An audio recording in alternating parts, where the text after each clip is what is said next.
Мгм. Так, есть YouTube. Привет, Twitch, привет, YouTube.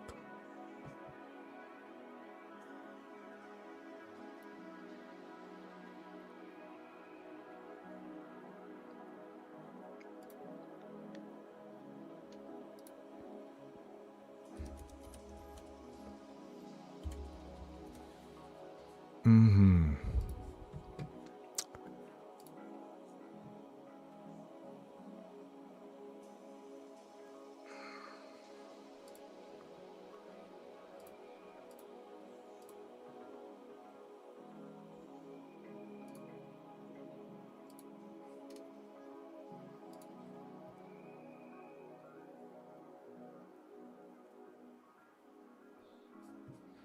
Мгм, мгм.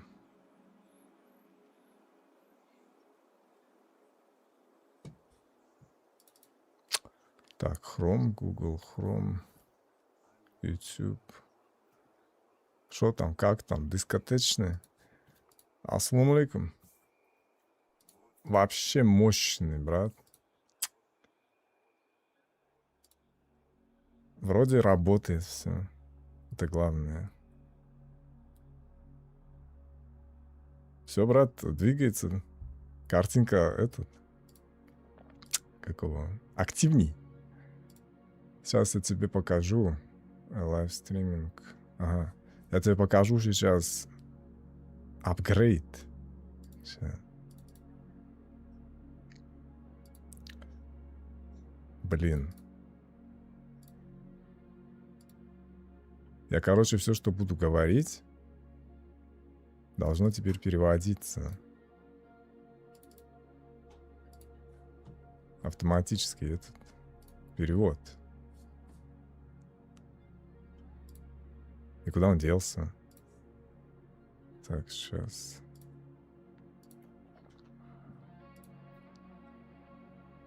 Speech Translator, короче. Раз, два, три. О, смотри. Оно работает. Сейчас проверим. Проверка перевода. Вот, Translation Verification. Все отлично. Show Translated Text. Show Hide Entering Text. Ну-ка.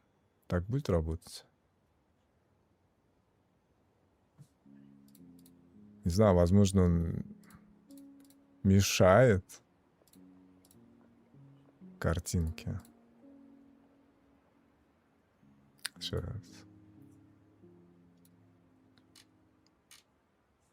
Show, hide. Типа, зачем мне два языка показывает?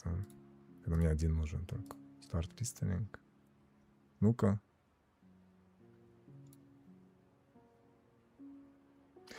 Все, я понял. Теперь не должно быть. Вот теперь не должно быть.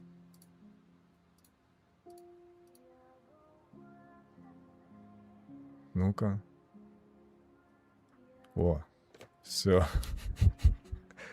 Камон.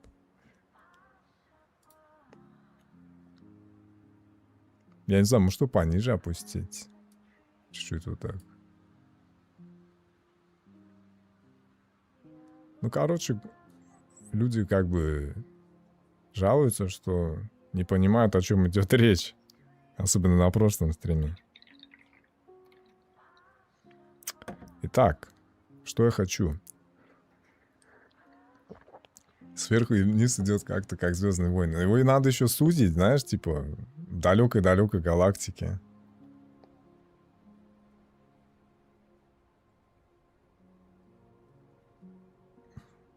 Короче, они должны все понять на будущее. Потому что я очень... я испытываю затруднения с общением на английском языке. Доходчиво объяснять очень тяжело. Пока я там донесу суть, я по пути потеряюсь 10 раз. Поэтому мне легче транскрибировать это все. Транслировать, переводить. Так будет лучше. Все останутся довольны.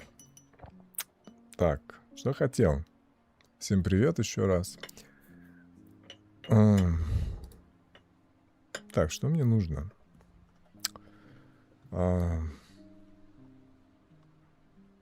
Не закрыть этот перевод.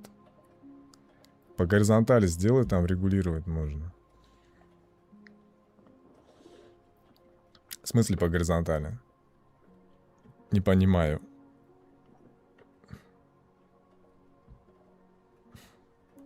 Нет, я не петля. Я вообще гражданин Узбекистана. Так что, ну, я понимаю как бы ситуацию, но у меня другая ситуация. Так, я что хотел вообще? Ребята, я тут себе навесил столько правок, что мне надо сделать, короче. Еще с прошлого стрима.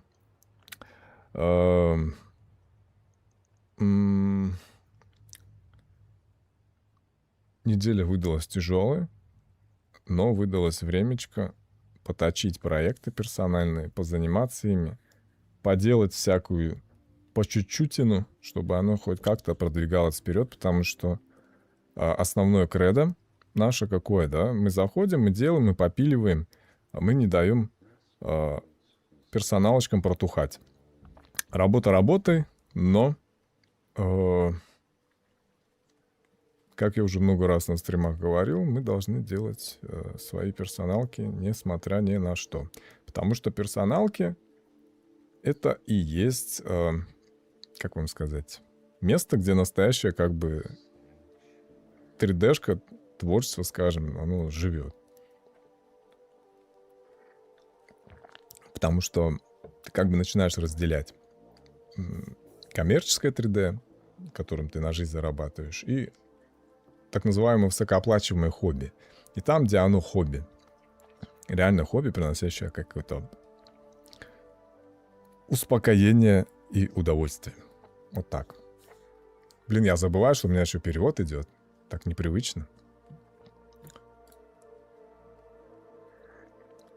Так, я себе прикрутил чат, чтобы по возможности не терять, что там говорится. Ну, чтобы справа налево одной строкой шел текст, а то появляется как-то на губах. Ну, я не знаю, честно говоря, это такой очень странный аддон. К хрому вообще он как цепляется. Я его настроил более-менее. Как вы знаете, я по природе своей не стример. Для меня эти все вещи, прежде всего, я не сказал бы, чтобы я пещерный человек, но они меня отвлекают от главного. Я как бы слишком много времени трачу, чтобы их настроить, а они там не настраиваемые, и постоянно какая-то шняга вылазит, и не понимал. Вот я сейчас смотрю настройки. Так, тут Dark Mode есть, Streaming Mode, High Translation. Возможно, да, я чуть-чуть его спущу пониже. Сейчас проверим. Я к тому, что вот эти все вещи можно только вот, откалибровать непосредственно в обратной связи с вами. Как оно, короче, смотрится все. Много чего прикрутить, приделать надо. Я Discord, по сути, недавно сделал. Я вообще чисто как бы использую его для того, чтобы там спілкуватися с тиммейтами, там, коммуницироваться. То, что там еще Discord становится целым сообществом, в котором люди могут делиться чем-то. Это вообще, знаете, совсем другая реальность для меня. Так, я пью пуэр, я делаю 3D-ху, потому что я пахал как раб на галерах всю неделю. Так что давайте посмотрим, что можем сделать, что можем послушать на фоне. Все как в наших любимых традициях. Мы смотрим какие-то вещи, ArtStation, там, делимся всем интересным, накипевшим, насущным, все, что на нас вываливает реальность окружающая нас. Мы с ней рефлексируем на нее, как бы оставляем свои свое мнение и двигаемся дальше. Потому что такова природа человека. Рефлексировать на окружающее нас. Так, по возможности буду отвечать на сообщения. Вас очень много стало, и я не могу до сих пор overwhelming как-то преодолеть, overcoming этой мысли сделать, что так много людей. Я вам опять признателен, спасибо. Мы будем двигаться дальше в том же направлении, насколько будет хватать сил, потому что все стримчики, они по возможности у меня запускаются, как в свободное время скоротать вечерочек в компании замечательных людей и поделать 3D-ху любимым.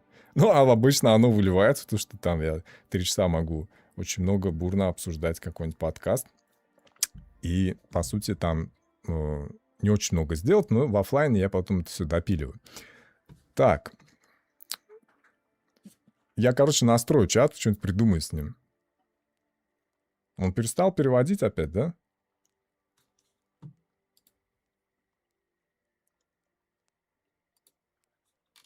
Видимо, из-за того, что я в настройки зашел. Вот видите, опять эта вся штука вылазит. Неприятная. Да, вот надо, короче, периодически посматривать, что чат работает, не работает. Я в Украине. А какие сейчас тренды в 3D? Что сейчас заказывают чаще всего? Это довольно сложный вопрос. В том плане, что сейчас как бы кто в какой нише работает с 3D, там они, в принципе, что такие? Там работы, как говорится, еще полно. И в 3D-принтинге, и в анимации, и в... ну, сколько там направлений у нас в 3D-шке? Сколько и применений, короче. В каждой есть свои дела, короче. Что такие? Почему ты гремишь? АСМР, блин. У меня по 3D, а не по этому. Так что на все есть спрос в какой-то или иной степени. Где-то он уменьшается, где-то он падает, где-то, наоборот, растет. Так что я не могу как бы экспертное мнение в этом плане проконсультировать. Но, судя по всему, спрос еще есть. Какой-никакой. Вот в 25 году в рекламе часто заказывали VFX-видео совмещенное с 3D. Сейчас этого практически нет. Вот у меня вопрос, куда все перешли. Да, на том же Reddit, посмотрите, я уже много раз говорил, что вот очень много людей, которые там по 20 лет у них опыта в индустрии, она меняется, она реагирует, она трансформируется, где-то она сужается. Но я не думаю, что окончательно это глобально происходит из-за того, что происходит влияние искусственного интеллекта. Мне кажется, это продиктовано некими иными корреляциями. Короче, этот speech translator, походу, застревает. Мне так кажется. Ну-ка, раз. Он то переводит, то нет. Там каким-то образом буфер засоряется. Лимит перевода, короче. И я прикрутил скрипт на Google Translate какой-то, чтобы оно мануально не надо было каждый раз перезапускать. Я вам так скажу, как вообще вот то, что сейчас происходит, связано с искусственным интеллектом, я уже не молодой человек, скажем так, но и не совсем старый. И почему я это говорю? Я начал ощущать, так скажем, давление. Именно атмосферное. Вот люди говорят, давление, да, упало, поднялось. У меня стало понижаться давление ввиду каких-то, я не знаю, на погоду пеняю. Я померил давление и почитал там статьи интересные вообще, как они считываются, эти показания, что они означают. И там была такая фраза, что, допустим, тахикардия, когда учащается пульс, когда падает давление, сердце начинает интенсивнее биться, чтобы прокачать кровь, поднять давление в системе, грубо говоря. И мне это очень так на мысль натолкнуло, что Там такая фраза была: организм реагирует. Да, организм. И то, что в обществе происходит, это такой же организм, и когда в нем что-то случается, что-то происходит, какие-то тенденции, падает давление, да, в каких-то там сферах, скажем так, в работе, сердце начинает качать больше, интенсивнее, где-то оно реагирует,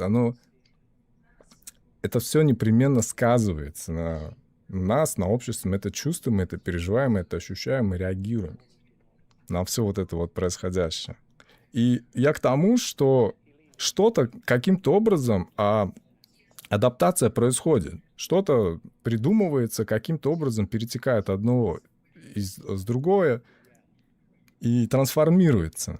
Не обязательно исчезает в момент ока, да, по щелчку пальца. Оно все как-то таким градиентом плавным переходит из одного состояния в другое. И в моменте оно ощущается очень резко, сильно, страшно, но потом оно как бы плавно съезжает. Вот как это меня на такую мысль натолкнуло. Поэтому непременно какие-то ниши подсдуваются, какие-то уходят, какие-то остаются, какие-то еще более сильнее становятся, крепнут. Я просто вот в моменте вижу это сейчас. Таким образом. Но я не думаю, что капитально именно искусственный интеллект в сферу вторгся. Потому что кто работает с этим всем, понимает, что не везде оно применимо, не везде оно настолько...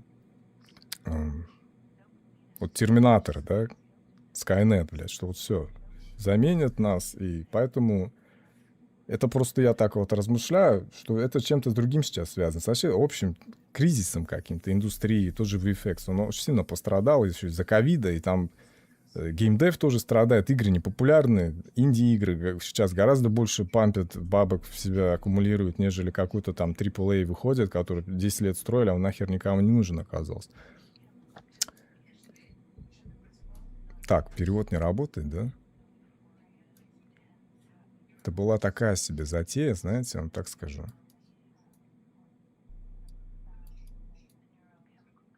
Я так на него надеялся. Ну, походу, Ладно, я его, наверное, все-таки как-нибудь до ума доведу.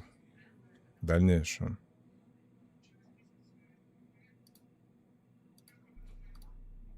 Обидно, конечно. Так. Покажи, как в рендере выглядит женщина. Мне кажется, если бы все-таки и по-настоящему заменяла 3D, то многие компании по типу SideFX не вкладывали миллионы в разработку новых фишек в своих софтах. Да кто работал в SideFX, там в Houdini, кто делал, так и делают, типа. Они лишь усиливаются. Так, у нас Сидни Суини как бы... Ой, господи, надеюсь, я там лишнего не показал с обнаженкой. Нет, не показал. У нас есть этот пчиндалики. Но это рендер уже. Все это в реал-тайме, короче. Я тут подкручиваю тихонечко. Очень много работы в плане, там, знаете, волосы непослушные. Причесать виртуальную прическу, это как, я не знаю, собаку причесать, что ли. Кто причесывал, знает. Поэтому в теории кажется, что ты сел, сделал, причесал, вообще прям хорошо все. На самом деле начинаешь с этим иметь дело, понимаешь, что это очень такая себе непослушная субстанция. Вот. Всем нихао, крепкого здравия, вдохновения, взаимопонимания, мирного неба, удачи, конечно, денег побольше, берегите себя и своих близких. Взаимно, взаимно. Придерживайтесь. Пожалуйста, все такого же настроя. Приветствую, подскажи, пожалуйста, какой-нибудь гайд, бесплатный курс для обучения в Blender. Я говорил, еще раз скажу, что я никаких особо курсов не проходил. Олег знает, подтвердит, я вообще чисто все каким-то таким брутфорсом, нахрапом брал. И это чисто очень долгий метод. Очень брутальный в том плане, что гораздо легче взять какой-то систематический, профессионалом построенный курс, где с нуля по стандартам индустрии уже все рассказано, что от вас требуется, какие вам качества нужно прокачивать, чтобы потом их успешно использовать для найма в соответствующую там студию или куда вы хотите потом себя в дальнейшем видеть. Я в этом плане не могу проконсультировать, не могу посоветовать, потому что я долгое очень время по наитию какому-то занимался 3D, я это осознал в моменте, что да, профессионально это профессия моя, но у меня недавно буквально открылось видение того, что я, по сути, многого чего еще не знаю. Откровенно дофига. И это осознание как молотком по башке ударило. И вот на стримах, на канале стримы есть серия стримов, где я вот анатомией начал заниматься. То есть у меня есть понимание анатомии, я знаю, как она там... Сейчас я озвучиваю период до этих стримов. Что я не знаю, где бицепс, где плечо, там, двухглавая мышца плеча. Но, как оказалось, очень сильное отсутствие знаний, прям невежество. Поэтому я начал это все работать над этим, закрывать это, и понял, какой там целый такой пласт вообще информации, знаний, который необходим, который критически важен для вообще скульптинга, для всей этой...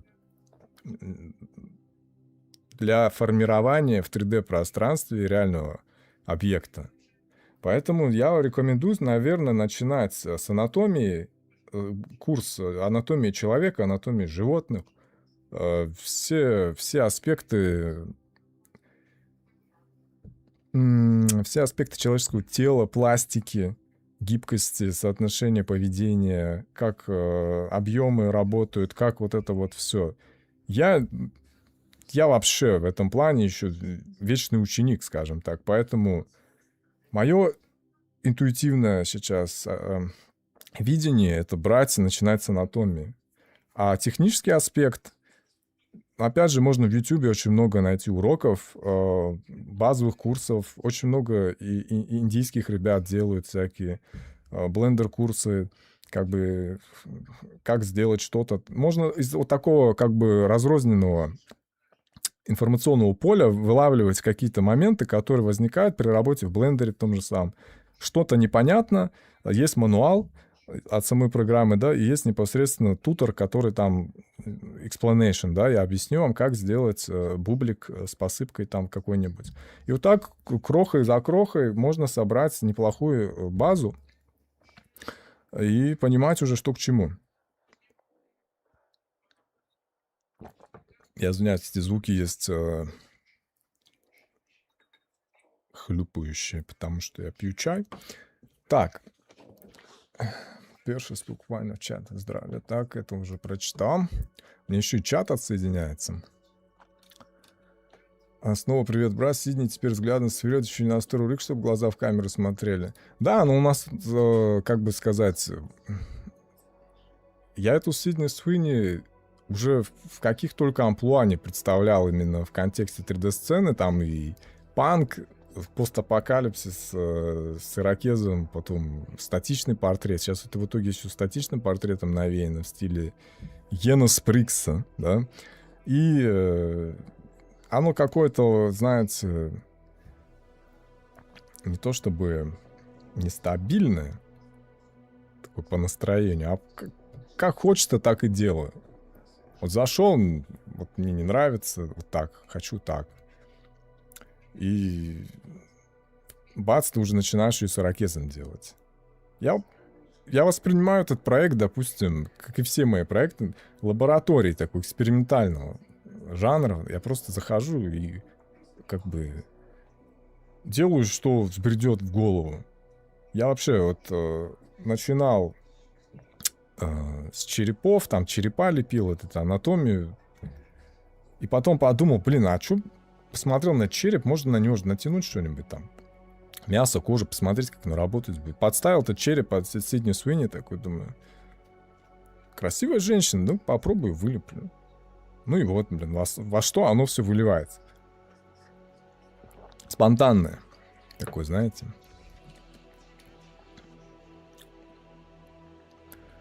Так, у меня здесь, короче, есть такая вот тема для глаз. Ее тоже надо прикрутить.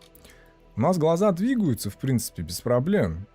Рик этот все настроит, но его, короче, надо под под метахьюмана как-то, знаете.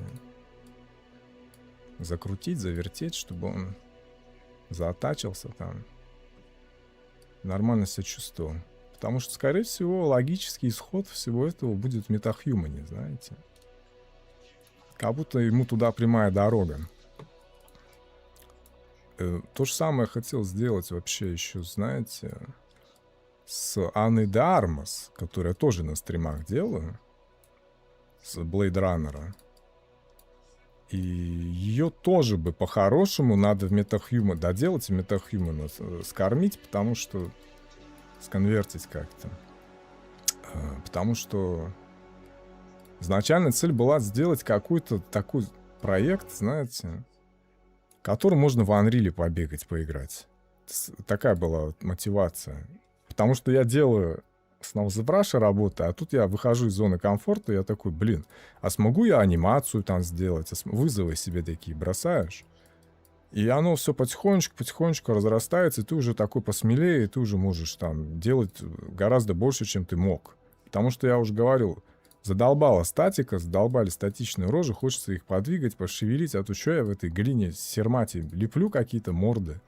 Они даже не живые какие-то. Ни динамики, ничего нет. Ты что кричишь? Короче, ну, надоело в амплуа сидеть. Не потому, что у меня какие-то там, как сказать вам... Нет, это информация по NDA. Короче, просто хочу сделать что-то, чего я раньше не делал. Анну де Армас я хотел в Unreal загнать, чтобы ею побегать. Потом у меня настроение поменялось, я соскочил, дал ей отдохнуть, потому что у меня уже глаза устали от этой Анны де Армас. Надо ее чуть-чуть, как сказать, пусть полежит в ящике, знаете, настоится и на что-то переключиться. Тогда я вот начал анатомию там покрутить, повертеть, торса, мышечный корсет. У меня на канале есть плейлист. Я вот собирал, когда изучал все вот эти анатомические пособия, альманахи. Я себе параллельно собирал информацию по скульптуре, по тому, как правильно лепить, как взаимодействовать с формой. И много интересного отложил себе в этот плейлист. По-моему, в Ютубе они вот сохраняются. Он публичный, я его сделал. Там вся эта информация у меня лежит, и я ее периодически просматриваю. Мы, короче, смотрели подкаст Яниса, и там был скульптор один, у которого школа скульптуры своя, он рассказывал вообще об истории скульптуры, куда она движется, почему она не популярна, почему раньше была популярна. Но в целом это тоже вот меня сподвигло, короче, позаниматься, поупражняться и прокачать знания. А потом, когда я эту кроличью нору залез, я понял, что я на самом-то деле ничего и не знаю. Что всю свою жизнь я просто на глаз делал. А общую форму понимания есть, я вижу, что, ну, что-то ладно, гладко получается. А в целом, блядь, я не знаю, как работает вообще механика, как анатомически построен вообще человек. Именно там очень много было для меня откровений, и вместо разочарования я начал удовольствие получать не от того, что разочарован тем, что я чего-то не знаю, а наоборот удовольствие от того, что я такую информацию для себя сейчас открываю, интересную. И для меня, скажем так, открылась поэзия человеческого тела. Так. Курс по пончику. Кстати, я сейчас слышал, что вот этот Blender Guru активно топит за... Ну, активно топит, я теперь буду поосторожнее выражаться. Он теперь использует ИИ в своих рабочих процессах. И, насколько я знаю, активно склоняет других. Я так понимаю. Потому что у него все-таки есть какая-то площадка, он публичный человек все-таки, и к нему прислушиваются. Он создает вот такую тенденцию, что юзать яишки — это экологично достаточно. Его очень сильно хейтят там, от него отворачиваются, от него уходят. И, как говорится, гоните его, насмехайтесь над ним. Привет, а то, что ты сейчас делаешь, просто ее уже месяц-два мучаешь. Вот, кстати, знаете, очень хороший вопрос. А что я сейчас делаю? Поскольку у меня очень мало свободного времени, скажем так, И я захожу в проект, по сути, почилить. А то он так медленно двигается. И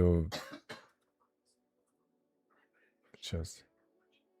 И, по сути, вот эти минорные какие-то правочки вносишь по настроению.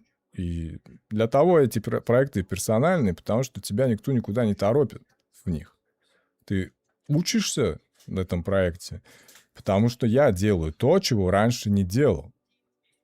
Блендере, тем более. Потому что Blender я открыл для себя там, сколько? 2 года назад, что ли? Я вот с тех пор до сих пор его постигаю и для себя каждый раз новое обнаружу, потому что зрители, которые смотрели еще с весны, я начал весной стримить, они знают, что для меня целым открытием становится, что я там могу сюда нажать, у меня там что-нибудь выскочит, вылезет, и я такой, господи, я что, мог все это время одну кнопку нажать, и оно все у меня работало, что? И до сих пор я пытаюсь до конца почувствовать Blender, до конца в нем себя найти, понимаете? И это удивительно, потому что я как бы очень много, в большом количестве софта работал, и я от него как бы наелся им, что ли. А Blender, он как бы впрыскивает новые ощущения, и ты такой с неведомой субстанцией имеешь дело, и ты не понимаешь, как бы... Это новое, неизведанное. И пока оно таким остается, оно прекрасно. Я его как бы ем потихонечку. Но если я все сразу проглочу, мне станет грустно, скучно и неинтересно. Ой, покажи Анушку-Дармушку. Это уже, наверное, после Сидни Суини, потому что так много всяких здесь шняги, знаете, которые нужно в порядок привести, чтобы оно потом все в совокупности заработало. Я как бы на ней потренируюсь, а Анну Дармас я доведу до блеска, потому что Анна Дармас для меня останется проектом, так сказать, как я люблю говорить, лебединая песня. Я сделаю ее с ног до головы и могу сказать, что, наверное, я в теории закончил с 3D, потому что достиг высшей какой-то там степени, что меня толкало, там, человека в полный рост сделать, проработанного до кончика ногтей, до шнурков, до грязи на ботинках, чтобы оно было просто... Что-то во мне удовлетворилось. Поставлена точка была. Я не скажу, что я на пенсию выхожу или там все, выбросил компьютер, в мусорку ушел по своим делам. Я к тому, что, наверное, буду чувствовать, что полный цикл сделан. Потому что я очень долгое время вообще занимался визуализацией интерьеров. 3D, блядь, вообще не в той отрасли, которой я хотел себя видеть, а вынужден был в ней находиться. Понимаете? Поэтому все, что это у меня сейчас на экране происходит, это путь, это исследование, это расширение горизонтов. Вот я как бы... Вот вам, смотрите, ямка, да? Сейчас. С каких пор здесь рисовать уже нельзя? Мое любимое рисование, короче. Вот она, поляна, да? Вот яма, и ты в ней сидишь, короче. С лопатой. Вот она, лопата. И ты вокруг себя откапываешь, короче. Все больше и больше и больше и больше. Ты сам себе раскапываешь, короче, спот, пространство, простор для того, чтобы можно было не по голову закопанным быть, а больше пространства элементарно. И вот это вот исследование, оно потому так и долго идет, потому что в некоторых вещах я больше не хочу торопиться, потому что я устал бежать. От меня никто не спрашивает за этот проект. Я никому не делаю дедлайны какие-то. Я в какой-то веке могу здесь побыть в среде, в которой я всегда и стремился. Не ждать, блядь, пока рендеры приедут сейчас заказчику, надо ему рендеры скидывать, сидите до 4 утра и башьте. Не рутина, не какая-то галера, блядь, в кровь, мозоль там, знаете, руки разрывать. А делать то, что тебе просто приносит удовольствие. Будь оно хоть на 10 лет, типа, растянуто, но это возможность побыть настоящим, быть честным с собой. Потому что здесь мне нравится. Поэтому, когда меня спрашивают, а как сделать, я никогда не смогу ответить на этот вопрос. Это, это, это не может быть таким простым ответом. Я как бы и не озадачивался, а как я сделал? Я просто делал.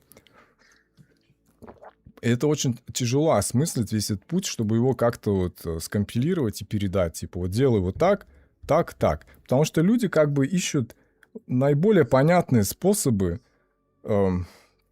наиболее хорошо упакованный опыт, понятный им, потому что человек по своей природе свойствен все рационализировать, структуризировать, сделать, как вот паук, он впрыскивает яд в жертву, чтобы она смягчилась, и он ее не грыз сидел, как кириешки какие-то, а выпил через трубочку. Делают ее удобоваримой формы. И мы все хотим индивидуального подхода, мы все хотим пережеванный нам продукт, чтобы он был нам понятен. Но это вещи, которые, по-моему, очень тяжело в таком виде передать и рассказать, потому что это просто те самые тягомотные долгие часы сидения, занимания тем, что нравится. И все, что можно посоветовать в этом плане людям, посвящать сотни, наверное, тысячи часов вещам. У кого-то это за 10, за 100 часов получается. В мне ушло вот по ресничечке, по бровиночке вот это вот расставлять все. Я вот функционирую вот так. Здесь я, короче, себе могу позволить черепаший темп. Надеюсь, я вам объяснил, почему оно так.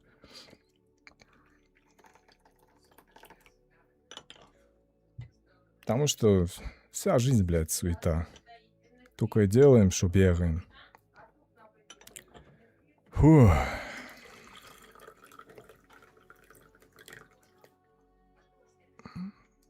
Пуэрчик, ребята. Пьем пуэрчик. То есть, как бы люди приходят, им нужен процесс, им нужно посмотреть, потому что весь процесс, который я вам захочу показать, вот то, что вот я там что-то фиксирую, какие-то мелочи, это во времени очень много. Это в один стрим не поместится. Да? То есть двигание, твикание всяких каких-то мелочей, оно не будет, типа, берем башку и делаем ее, и получается вот так. Лично у меня это вот так называемая, я не знаю, как бы вам сказать, мастурбация, что ли. Ну, я люблю это слово в контексте юморной, потому что ты двигаешь вещи постоянно по 1000 раз, можешь одну точку двигать. Не потому что я неуверенный, мне надо как-то мусолить это, а потому что мой глаз постоянно... Вот ты делаешь, смотришь, вроде похоже, а потом ты бац, не похоже. И все заново начинаешь это молотком ломать и переделать, пока не будет похоже. Понимаете? Это какой-то мучительный процесс, с одной стороны, это мазохизм. И мало кому понравится. Возможно, есть некая романтизация, что вот ты делаешь, научи так же делать, но я не могу людям научать их мучиться, понимаете? Я не хочу, как бы, чтобы человек не проходил такие какие-то мои моменты, потому что это гораздо проще можно сделать. А как это проще делать, наверное, у других нужно спросить. Я не вижу легкого ответа. Я часто вижу в комментариях, типа, а как вот ты сделал, научи. Я реально очень думал над этим, как я могу научить. Понимаете? Такая очень тема, очень странная. Можно просто какую-то базу дать людям, но в целом это все такая индивидуальная вся... Это какой-то путь, устланный стеклами. Понимаете? Еще плюс человеку уже надо оправдать. А зачем мне это делать? Это уже совсем другая философия. То есть, я опять же говорю, здесь я свободен, вот делая вот в этом блендере от каких-то... Зачем я это делаю, если есть нейросети, если, блядь, можно одной сгенерировать какой-нибудь промптом, блядь, Сидни Суини. Чё ты мучаешься, короче, понимаете? Зачем тебе вот это вот вся... Еще и мышкой делаешь. Тебе вообще, что ли, делать нехуй? Я же не спрашиваю людей, которые оригами лепят из бумаги, блядь, когда там дома сидят, или в кораблик, блин, в бутылки собирают, понимаете? То есть для удовольствия, для какого-то личного чего-то есть смысл этим заниматься. А отвечать, типа, на вопросы толка знаете, зачем я это делаю, чтобы, как я буду этим кормиться, это уже не моя проблема, как ты будешь кормиться. То есть я, наверное, снимаю себе ответственность за, типа, как вам сказать, я и не брал эту ответственность обязательно, типа, научить, показать. Я как бы, у меня в Ютубе, я когда его только запустил, у меня валялся аккаунт, я вообще вспомнил про него, я там написал себе в About, типа, я делаю 3D и делюсь просто процессом своего делания. Ну, может быть, вы что-то полезное для себя найдете в этом. Все. Я как бы думал, размышлял, мне надо как бы придерживаться этой темы, чтобы я просто делал, что делал, и не загоняться лишний раз. Поэтому всем спасибо, кто пришел, кто слушает. Хорошего вам дня. Кто посмотрит в повторе, вообще прям, чтобы вся жизнь у вас была услана лепестками роз, и вы были счастливы и занимались любимым делом. За ваше здоровье пью этот чай. Для душевно душу. Сейчас прочитаем. Здравствуйте, подскажите, что у вас за пространство для рефа в блендере? Так, у нас тут минутка полезной информации. Смотрите, это у нас аддон Blend, сейчас я вам скажу, Blend Ref. Это у нас такой Pure Ref, да, только для конкретно вот данного проекта. Вот у меня, смотрите, здесь еще осталась анатомия. Я когда там полепливал, вот это вот все смотрел, наглядно сравнивал, изучал, постигал. Вот это вот советую просто, ну, вместо 1000 слов вы берете вот это вот, открываете и смотрите. Неважно, будете вы за это деньги получать, не будете, будете вы на этом карьеру строить, построите или никогда не построите. Если вам нравится, если вам интересно, если вам любопытно, если вы освобождаетесь от каких-то вещей, занимаясь вот этим, делайте. И вот с этого и начинайте. Вот через это и постигайте. Мы также вылеплены в пространстве физическом, так же, как и в 3D-шном. Мы сформированы. Нас оно, вот реальность, физика, гравитация формировала, и мы адаптировались. Вы постигнете очень многие вещи, изучая просто в процессе. Вещам нужно время, идеям нужно время, всему нужно время. Не надо никуда торопиться, не надо никуда спешить. Этот суп должен на медленном огне готовиться. Хотите жареную сосиску, сгоревшую снаружи, но сырую внутри? Пожалуйста, увеличивайте пламя. Но все должно быть равномерно прожарено, усвоено. Так что начинается вот с этой базы. Это просто ядерная бомбардировка неокрепшего ума, который хочет заниматься визуальным искусством. Чувствует потребность. Это вот то, с чего надо начинать. Вот скелет элементарно, блядь. Это скелет ваших знаний. Вот тут скелет стоит. Начинаешь с скелета. Потому что на него потом все постепенно налепливается. Этот скелет — это основа. Это бейс. Цемент нашего тела. Самая твердая наша часть. Ой, правда, что даже Богу нужно было 7 дней, чтобы мир создать. Но это у Бога надо спросить на самом деле. Кто знает? И вообще, что это 7 дней? Тогда уже неделя, да, была? Я, конечно, я очень люблю эти вещи, на самом деле. Кто знает? Выбирайте сами количество дней. Какое захотите. Так, смотрите. То есть мы не ограничены ничем. Вот что хочу сказать, что, знаете, вот 3D — это такая вот среда, где ты свободен. Я не скажу, что я прям узник какой-то, блядь, в реальной жизни, что мне прям вообще все меня неволят, и, блядь, и государство, и общество, и вообще я такой, я не знаю, Нельсон Мандела какой-то. Отнюдь нет. Я к тому, что в 3D ты эти, как бы сказать, оковы падают, ты здесь волен сам делать, что хочешь. Ты творец, ты создатель, здесь тебе Ничего нету. Ни свода правил, ни конституции, ничего. Ты просто ничем не ограничен. Ты ограничен только своей фантазией, своими возможностями. И 3D на каком-то этапе позволяет тебе нащупать свой радиус. Я вам нарисую даже сейчас. О, Господи.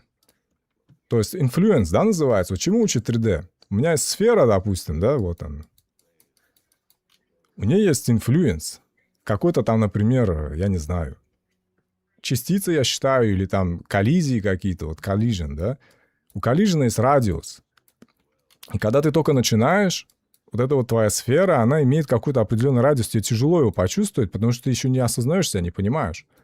Но когда ты начинаешь теоретическую базу прокачивать, ты смотришь на других, смотришь, как они работают, как у них вообще, каков их уровень, ты начинаешь сужаться, ты начинаешь свой истинный масштаб осознавать, что у тебя, оказывается, сфера маленькая, она очень маленькое пространство охватывает. Но потом, когда ты постепенно прокачиваешься, растешь, вот этот твой инфлюенс расширяется. Ты начинаешь больше и больше охватывать своими знаниями. И это очень интересно. Я вот очень многие такие метафоры подчерпываю из блендера. Мне нравится проецировать вообще реальную жизнь на цифровую, цифровую на реальную. Очень многое позволяет понять. Для ультравеликие мысли можно, не увлекаясь блендером, слушать, сидеть. Спасибо, спасибо. Слушайте на здоровье. Главный мой, наверное, все-таки посыл, ребята. Похуй, что скажут. Делайте, что вам нравится. Наслаждайтесь процессом. Кто знает, блядь, что через 10 минут будет. Зато я вот, блин, условно в пепле ядерного огня сгорю, но зато у меня блендер открыт. У меня налит чай, пуэр, который я обожаю. Я в компании замечательных людей. Что мне еще нужно, черт подери? Это, конечно, такие... Не так все фатально, но просто имейте в виду, что как можно по возможности больше, чтобы, как это говорится, неважно, сколько дней в твоей жизни, важно, сколько жизни в твоих днях. Поэтому старайтесь как можно больше заполнять своих дней собой, своими приоритетами. Мои приоритеты, мои желания — это посидеть в блендере. Это то, что я люблю. Это то, что я. Понимаете? Поэтому выбирайте себя. Будь это, блядь, складывание бумажных конвертов, оригами или там марок, или стругание дерева в гараже. Выбирайте себя. Занимайтесь. Любите это. Так, смотрите, что я хочу. Вот эти вот серьги, они же брутальные какие-то остались, он стоя. Как его? Как ее зовут-то, блядь? Не амазонки, а постапокалипсисной женщины с ирокезом, понимаете? Поэтому я хотел сейчас вставить то, что у нас тут по рефу. А по рефу у нас Diamond. Diamond Ring, да? Где он? Вот у них тут целый такой бриллиант. Я, конечно, бриллиант сейчас делать не буду, потому что вы, наверное, состаритесь, пока я его сделаю. Поэтому я его беру и нахожу в удивительном, прекраснейшем аддоне под названием Blender Kit. Здесь у нас уже все готовое есть. Поскольку мы делаем все на всем бесплатном, open source, мы берем, находим здесь брулик, уже кем-то заботливо замоделенный. Будем считать, что это судьба, и кто-то сидел и делал, чтобы я это на стриме воспользовался этим. Diamond. Так, это текстура Diamond или модель?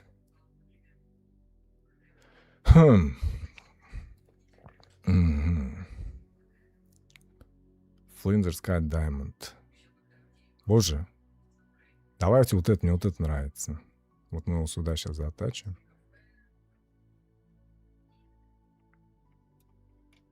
Это что такое? Какой он пробы, блядь? Нет, тут сколько карат тут? Короче, у меня есть на этот случай один очень такой трюк. Как нам сделать этот гем? Frame selected. Google. Icon. Вот видите, понимаете, что вот портрет, да, я делаю портрет. В этом портрете работы больше именно по всякой неорганике, по всяким каким-то сережкам, тканям и прочим. Сам портрет — это вообще как будто бы какая-то другая вещь, не из этой оперы. Так, а что у него здесь? Как мы сделаем сейчас красивый бриллиант? Я не пойму, он что, двухстворчатый? То есть, типа, как это говорится-то? Что ты делаешь, типа?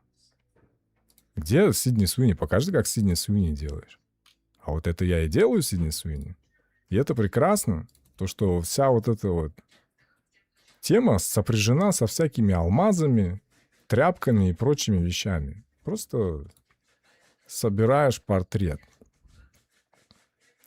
Короче, мы сейчас накинем на него материал. Накинем на него какое-нибудь преломление. И будет очень ништяк. Так, сейчас. Смотрите. Что нам нужно сделать, чтобы получилось преломление? Так, transmission, да? Или альфа? Так, мы ставим Ray Tracing. Ray Tracer Transmission. Roughness снижаем. У нас типа, короче, брюлик будет. Toggle Local View. Вот такая вот тема у нас. Забивная, да, пока. Сережки эти удаляем.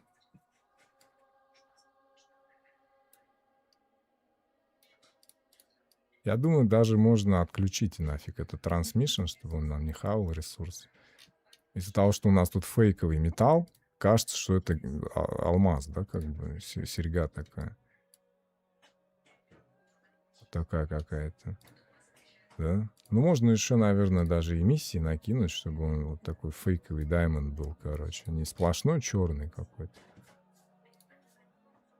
Шин.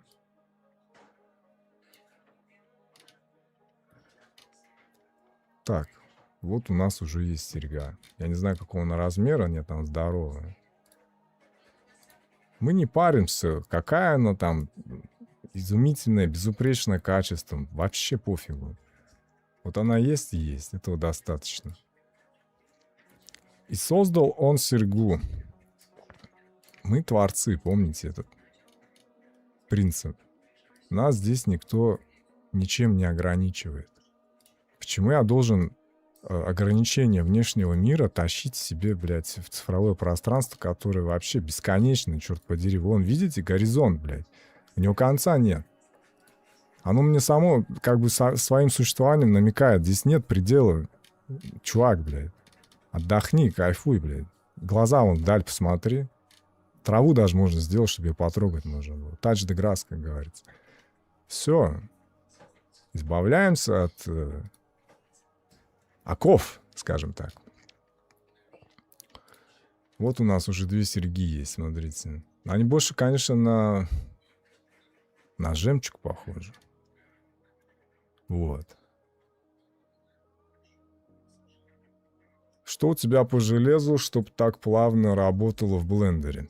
Да знаете, у меня на Твиче, по-моему, да, на Твиче стоит в описании. У меня 13700 i7, вот этот, если они еще так называются. 32 гига оперативы, 6400 МГц на XMP профиле. Плата Z790, видяха 3060 Ti, потому что карту я брал, я исключительно в ZBrush работаю по коммерческим проектам, поэтому еще у меня 2060 Super стоял. Я с другого компа сейчас снял 3060. Поэтому рекомендую настоятельно брать видяху помощнее, пожирнее. Возможно, даже не большим объемом оперативы, это как у VRAM, да, а именно шуструю, 50-60, наверное. Там даже дело не в том, что сколько оператива, она же быстро, как его, шина пошире, больше инфы прогоняется, и она типа быстро заходит, выходит, в оперативу так уж упираться не будет. Поэтому, в память точнее. Желательно, конечно, не обязательно Blender. Blender — это очень специфичная программа, и, возможно, она еще даже не допиленная в контексте движков графических, понимаете? То есть его как воспринимать как истину в последней инстанции не стоит. Они до сих пор экспериментируют. У них имплементирован вулкан как бэкэнд, да, графический, вместо OpenGL вот этого. Уже давным-давно проверил, но я принципиально вулкан не ставлю, потому что он сырой. Что вообще говорит, в принципе, что Blender немного другой. И железо нужно покупать, наверное, не под Blender, а под Unreal. Потому что, наверное, Unreal сейчас больше функций выполняет, чем Blender. Blender — среда, в которой можно делать что-то для Unreal. И в Blender можно посмотреть как бы предвариловку, что будет в Unreal, да, как я смогу посмотреть. Вот эти волосы, допустим, что я здесь делаю, мучаю, их можно спокойно потом через Alembic загонять в MetaHuman, там пересаживает прямо в проекте, и все будет хорошо вставать безупречно. Поэтому с той же майки, допустим, X-геном, это Blender очень хорош для того, чтобы смотреть вещи. Универсальная среда, в которой ты можешь, не заходя в Unreal, потому что он до усрачки неудобный лично мне. И я могу в Blender это делать. Я поэтому в нем и остался, потому что мне по кайфу здесь все есть. Я раньше в этом сраном Substance сидел, там, мучился. А теперь как бы ни в коем случае не говорю, что он сраный. Это потому что фигуры речи, я так выражаюсь. Это изумительный софт. Я в Substance провел очень много времени. Он спас мне множество моих проектов рабочих в последнюю минуту, потому что там в нем уйма функций, которых нет нигде больше, и он исключительно полезный софт для своих задач. Но для моих задач специфичных, которые вы наблюдаете, которые я вам расписываю, они требуют другого подхода и весьма неадекватного порой, потому что это я люблю всякие эксперименты, творческие в том числе. Не все обязательно нужно делать в блендере. Все в блендере не нужно делать. Или нужно, определяйте сами. Потому что наиболее устоявшийся подход в создании 3D-графики — это из одного пакета в другой качует модель, подвергается обработке и идет в конце концов движок. А там уже каждый выбирает, как ему удобнее работать. Но якобы правило хорошего тона заключается в том, что ты делаешь ZBrush, скульптишь ZBrush, текстуришь в Substance, двигаешь все в Unreal, короче. Ну, а еще в майке анимируешь. А среда просмотра уже будет Unreal. Blender мне как бы заменил все с одним своим вот этим вот. Я сейчас даже на эту тему в Discord, по-моему, скидывал картинку, я вам покажу. Эта картинка мне очень нравится, она буквально олицетворяет. Все, кто смотрит, я буду по возможности наполнять Discord, буду как-то в эту сторону двигаться, потому что это реально полезно. Не сколько мне, может, люди, которых нужно что-то спросить, они там в Дискорде спросят и с ними поделятся. Это такая вот human network. То самое общество, которое будет поможет людям решать проблемы. Так, смотрите, я вам сейчас покажу то, что я очень сильно люблю. Вот, смотрите. Это буквально я. Я очень рано посидел. У меня седые волосы. Я уже полностью седой. Мне 34 года, но я уже седой, короче. Я когда на этого дяденьку посмотрел, я в нем себя узнал. Боже, что там такое? Вот. Это вот. То, что я чувствую. Такой драйв. В блендере можно все. В блендере ты тестируешь самого же себя на свои лимиты.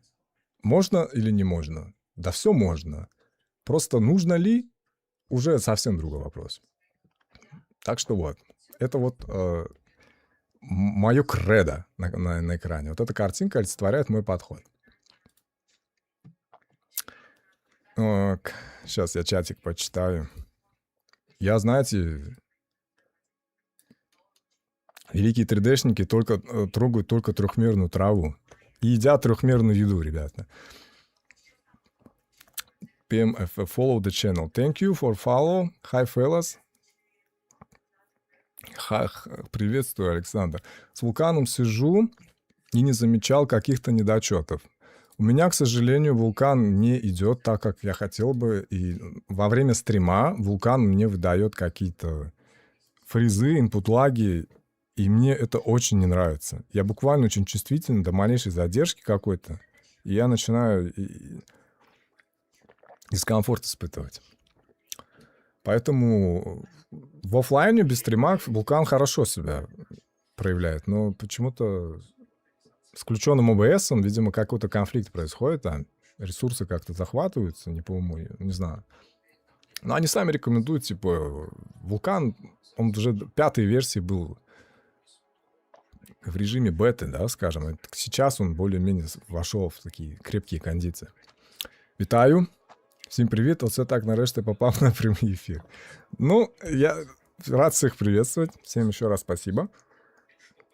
Вот на прямом эфире как будто бы ничего не происходит, потому что, как я писал, я иногда захожу просто поговорить, но и в то же время надо что-то поделать. И опять же, я вам не смогу в рамках стрима, там, допустим, с 2-3 часов показать, как сделать со сферы Сидни Суини. Все это есть на канале. Вы все видели. Ну, не все, может, кто не видел, посмотрите. То есть, чтобы быть открытым максимально. Мне в какой-то момент стало, знаете, я осознал себя в таком моменте, что у меня очень много проектов в стол сделаны. Я их перебираю, смотрю, господи, думаю, они же хорошо сделаны. Что с ними не так? Почему? А потому что я всегда их мусолил до такой степени, пока они не станут совершенными, и типа я не выложу их, пока они не будут до блеска наполированы, понимаете? И это ошибочный подход. Все изменилось с того момента, когда я просто отключил вот этот вот лог. Мне похеру, типа, смотрите, видите, что я, в трусах стою, да, перед вами. Я просто вот как есть. As is. Я делаю вещь просто... Дай похеру, будь что будет. Вот буду делать. Видите вы это кривое там какое-то перекошенное лицо в процессе, которое стыдно показать просто. За которое тебе скажут, ты что, ты точно 3D-шник? Сколько ты говоришь, у тебя лет? 20? И ты вот это вот делаешь? Серьезно? Ну ты такой, ребята, это же только сейчас промежуточный этап. Почему я должен вообще кому-то что-то объяснять? Я освободился от этой мысли, я делаю сосрание, да, условно совсем какое-то фуфла там, шарик, сфера. И это к тому, что оно освобождает, понимаете? Что все видят, что ты такой же человек, что ты можешь делать сперва массу какую-то грубую, из нее формировать. И, видимо, это интересно, что есть прогресс, процесс какой-то. Понимаете? И это в некотором роде было исцелением, знаете? Такой подход. Потому что перестаешь бояться и просто делаешь. И оно так долго растянуто во времени на канале от часа от одного видео к другому, где я там что-то делаю. Еще там оффлайне делаю. И суммарно это очень такой большой объем времени. Потому что, я опять повторюсь, у меня помимо этого еще свои есть задачи. И сейчас солью чаек. Спасибо, что заходите на стрим. Но, еще раз повторюсь, вот этот весь процесс огромный, он не поместится. Он лишь этап. Поэтому что-то я там подкручу, сделаю, вы это увидите Потому что я еще параллельно с вами вместе пытаюсь понять, как это работает. И опять же, снова повторюсь, Blender я до конца не знаю, с волосами мучаюсь, потому что я не технарь. Я вижу, как вообще все эти технические узлы, математические, все там сопоставляется. Нужно, чтобы это все работало. Это очень сложно, но я это люблю тоже. Мне интересно. И я изучаю еще это все. Проталкиваю потихонечку вперед вместе совокупность, чтобы по итогу это все заработало, задышало. И аккорд такой произошел, знаете, да-да. Типа все вместе теперь в одном оно работает. И когда ты, знаете, в какой-то степени чувствуешь себя Франкенштейном. Не чудовищем Франкенштейна, а Франкенштейном, который создал свое чудовище. И ты из разных частей шьешь, красишь, потеешь, кропотливо выстраиваешь, чтобы оно потом все от удара током задышало, понимаете? Вот этот момент произошел. на твоих глазах. Ты это сам оживил, короче. Вот так это и работает. Такой подход. Так я осознаю его. Именно благодаря стримам, говоря об этом, я вот так переосмыслил себя, обозначил, определил. Did you use substance for the making of the face texture? Would you mind showing the cycles preview? I don't use substance. It's a texture from the free asset from the 3D Scan store. I attached the link on that resource in my Discord channel. There are set textures included in that project, you know. There is... Oh, sorry for my English. I don't need just manual painting in blush, highlighter, concealer, all that woman stuff, which they make on their own face. Like this. There is no tricky. I don't know how to say it. There is no... как это сказать-то, блин? Я не знаю, есть такое какое-то, наверное, ощущение, что какая-то есть такая вещь, которую я знаю, никто не знает. Да помимо меня эти лица делают уйма 3D-шников.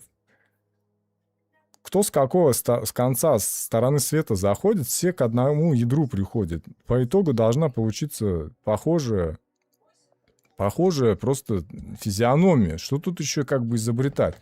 У каждого свои методы, но я не какой-то в этом прогрессивный. У меня, я вам говорю, методика, она совокупность всяких разных вещей, которые за всю мою жизнь накопились. Они даже не структурированы, они просто...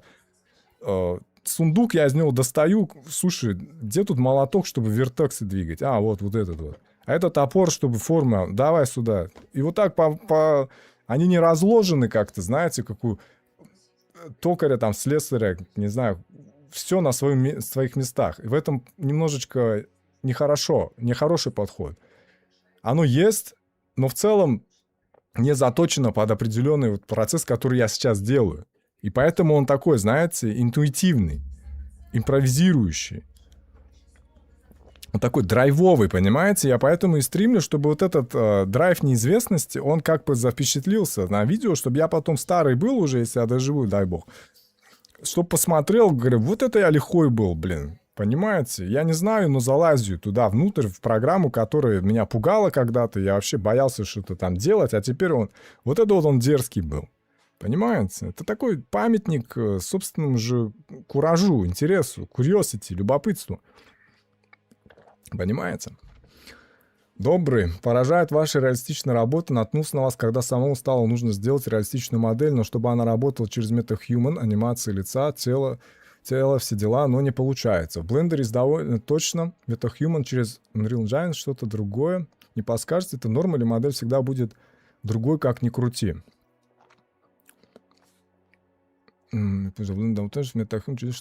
Кстати говоря, да, у MetaHuman довольно-таки специфичный процесс.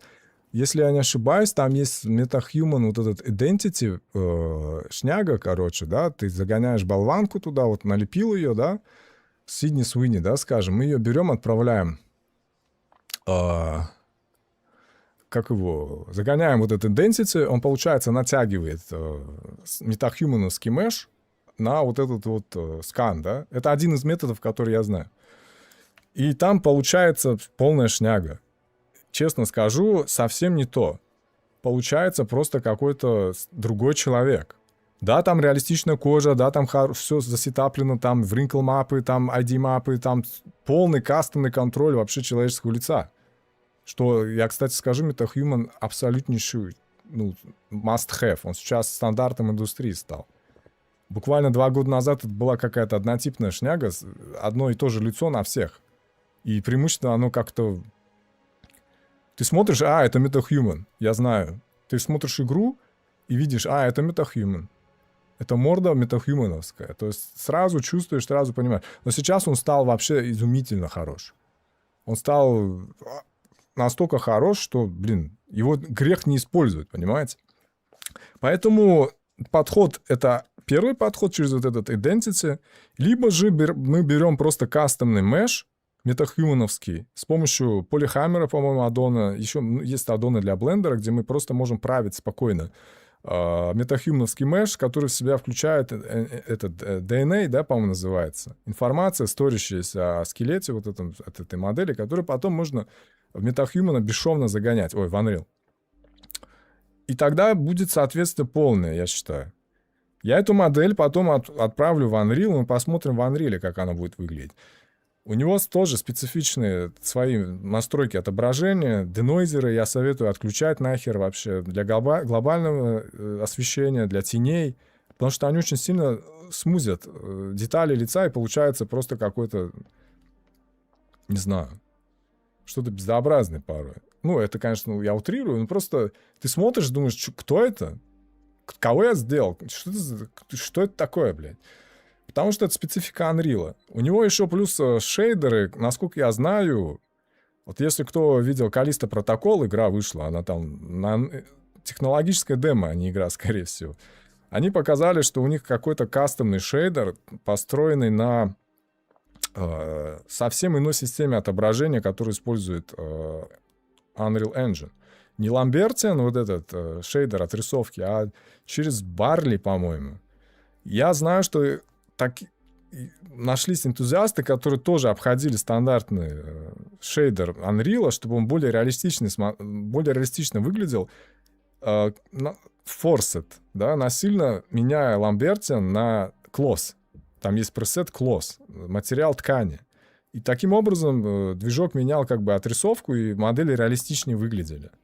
Но это, блядь, ткань, это даже не human skin, не subsurface scattering, это просто какой-то костыль очень странный. Поэтому с Unreal нужно очень специфично подход. Нужны люди, которые работают с Unreal долгое время, которые... Там есть люди, которые только на волосах в Unreal как называется? Ну, вы поняли. Сейчас спецификация — это волосы в Unreal, короче. Потому что там такой спектр настроек, что мама дорогая. Этот алембик, блин, динамика алембика и все вот это прочее. Там, короче, нужны специалисты. Поэтому, да, я понимаю, когда из одного софта в другом, он какой-то совсем другое получается. Лечится это вот такими всякими припарками. Follow the channel. Спасибо за follow. Халилуя. No перфекционизм. Ну, да. Перфекционизм — это гиперфиксация на каких-то вещах. Так, смотрим дальше, что у нас есть. Так, у нас тут на шею, да, украшение какое-то есть. Как мы это сделаем?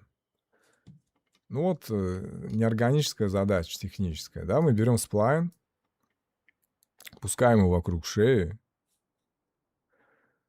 оттачим его там через Snap. Так, потом через Geometry Nodes. Хотя, в смысле, блин? У нас же есть готовые здесь. Как вариант. Ну-ка посмотрим сейчас. Necklace. Вот типа, а как ты делаешь? Вот так и делаю. Сижу, сам себе... Вот я то, что я вслух озвучу, я про себя думаю. Так, мне надо сделать...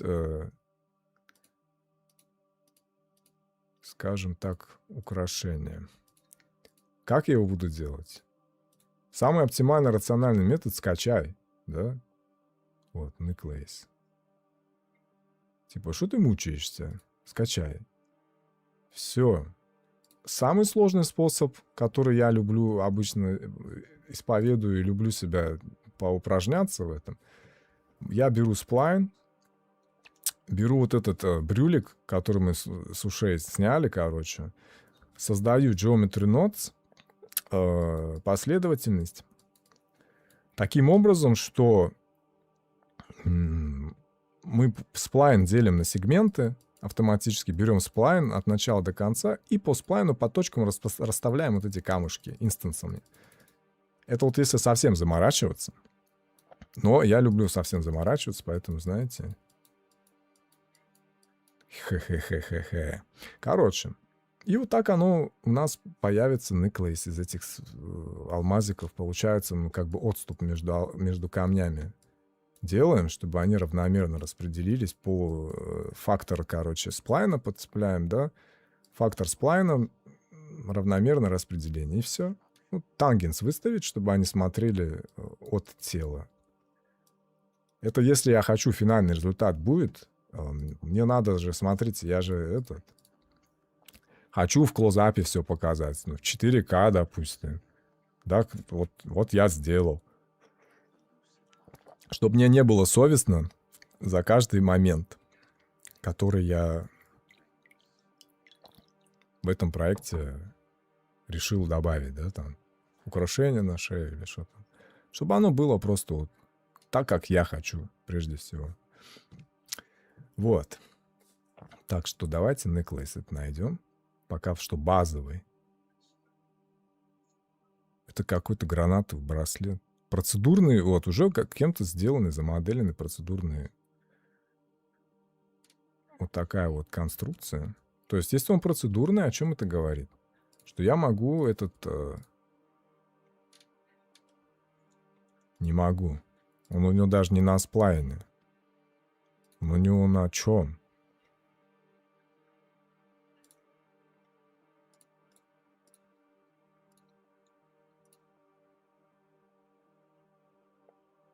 Это что такое вообще? Я хочу это препарировать. Мне интересно, как он это сделал и зачем он это сделал. Почему так, как говорится? Почему здесь вообще плоскость? Сейчас.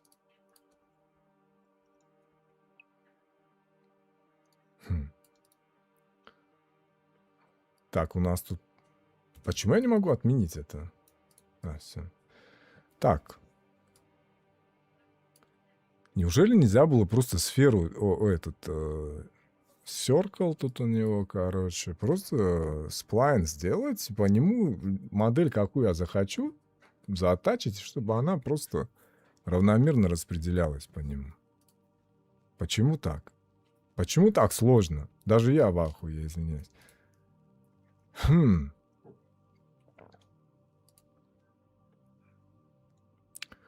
короче, вы поняли, да? Я лично не понял. Но вы поняли, что в контексте я хочу вот это вот сюда поставить. Но они выглядят как бабушкины бусы какие-то. Мне не нравится. Что это такое, блядь?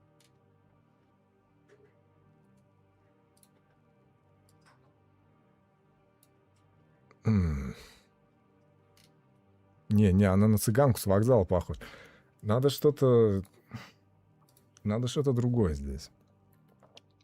Понял, спасибо большое. Буду с удовольствием ждать переноса вашей модели. Вы интересно, как принять вообще получится. Мне самому интересно, что, в каком амплуа вообще можно Сидни Суини туда как бы определить.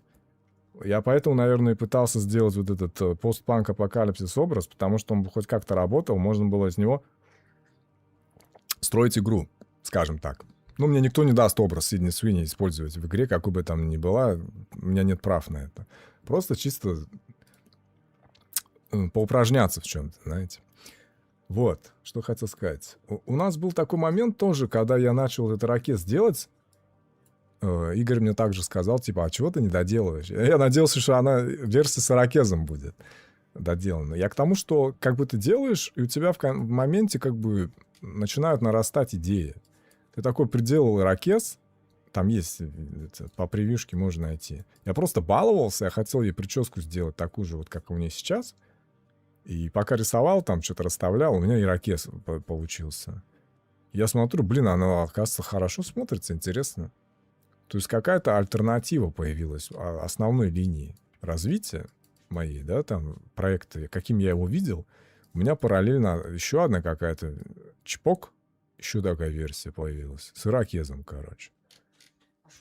И тут такой, блин, отсюда ты там дальше идешь, и тут у тебя начинается такая мультивселенная, короче. Не одномерная какая-то шняга, да, вот такая палка, а у тебя начинают ветви отрастать.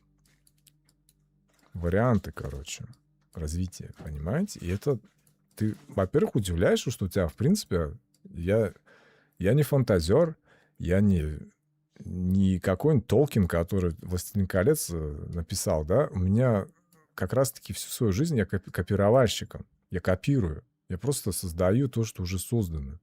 Я как ксерокс, понимаете? И в какой-то момент мне даже грустно стало, типа, где мой творец? Я хочу тоже что-то придумать. Почему у меня мозги не работают в категории создавать что-то, импровизировать, какие-то синтезировать вещи? Это очень тяжело. Ты не можешь взять по щелчку пальца, стать фантазером и генератором креативным идей каких-то. И вот такое вот упражнение, вот такое оно в игровой форме начинается, понимаете? Ты как бы дурачишься, наклеиваешь розовый ирокез, а потом у тебя сознание запускает целый процесс, что, блин, она выглядит как... Она выглядит как персонаж из Mad Max. Потише, пожалуйста. Она выглядит как этот... персонаж вот этот, Безумный Макс, Дорога ярости. Такая фуриоса, короче. С протезом там, я не знаю, что у нее. И ты начинаешь наращивать смыслы. Ты начинаешь отпочковывать от основной грубой какой-то примитивной идеи, доращивать, приотачивать к ней какие-то концепции. Какие-то отваливаются, какие-то работают.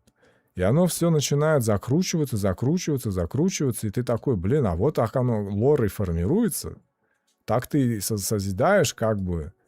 Ну как ты сможешь создать вселенную каких-нибудь эльфов, орков, Фродо Беггинсов и Сэмов, блядь, вот этих, идущих к вулкану, чтобы это окно потопить, и голому этого, если ты не начнешь с маленькой звезды, с маленького солнца, блядь, вокруг которого еще луны вращаются там, Венеры, Земля с Азаматом, который в Ютубе стримит. Оно должно вот так вот закрутиться, короче, а импульс должен пойти, вот эта инерция создаваться, чтобы оно начало большой взрыв, как бы. Разрастается оно вот так и все. И, понимаете, это я в моменте понял, что так оно работает. Не может большое возникнуть без совокупности малого.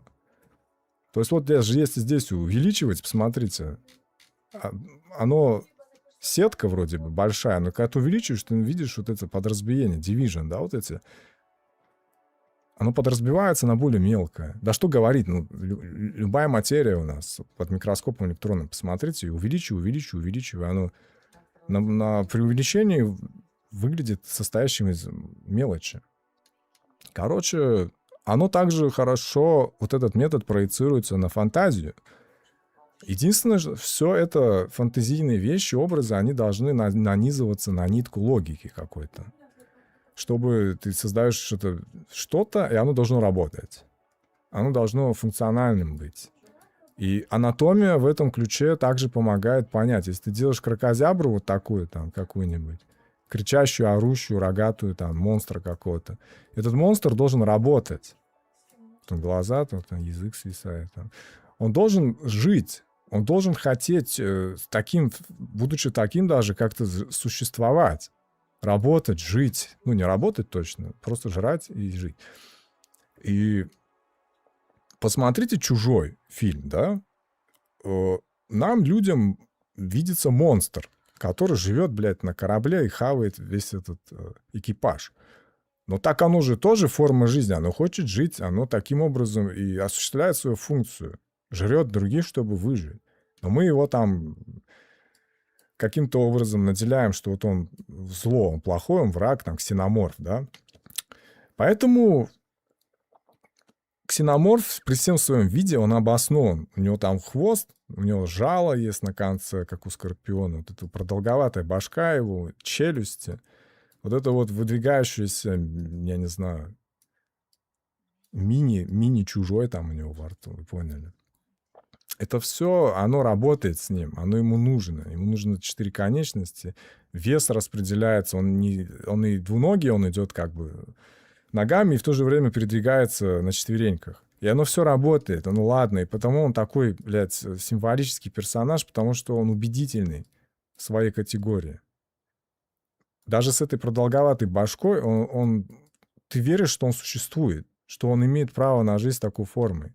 Обоснованность, функциональность, органичность. И когда вы изучаете анатомию, как скульптор, если вы хотите начать творить существ, создавать, они должны работать, у них должны быть мышцы, что это не какая-то безобразная чушь, а в нем тоже есть сочленение сухожилия, вес, жир, кислотные мешки, железы, гланды какие-то радиоактивные. Оно все, как только вы к этому прикасаетесь, вы как ребенок начинаете. Господи, приделай ему там еще что-то. И оно, когда у тебя уже есть навык, ты можешь создавать.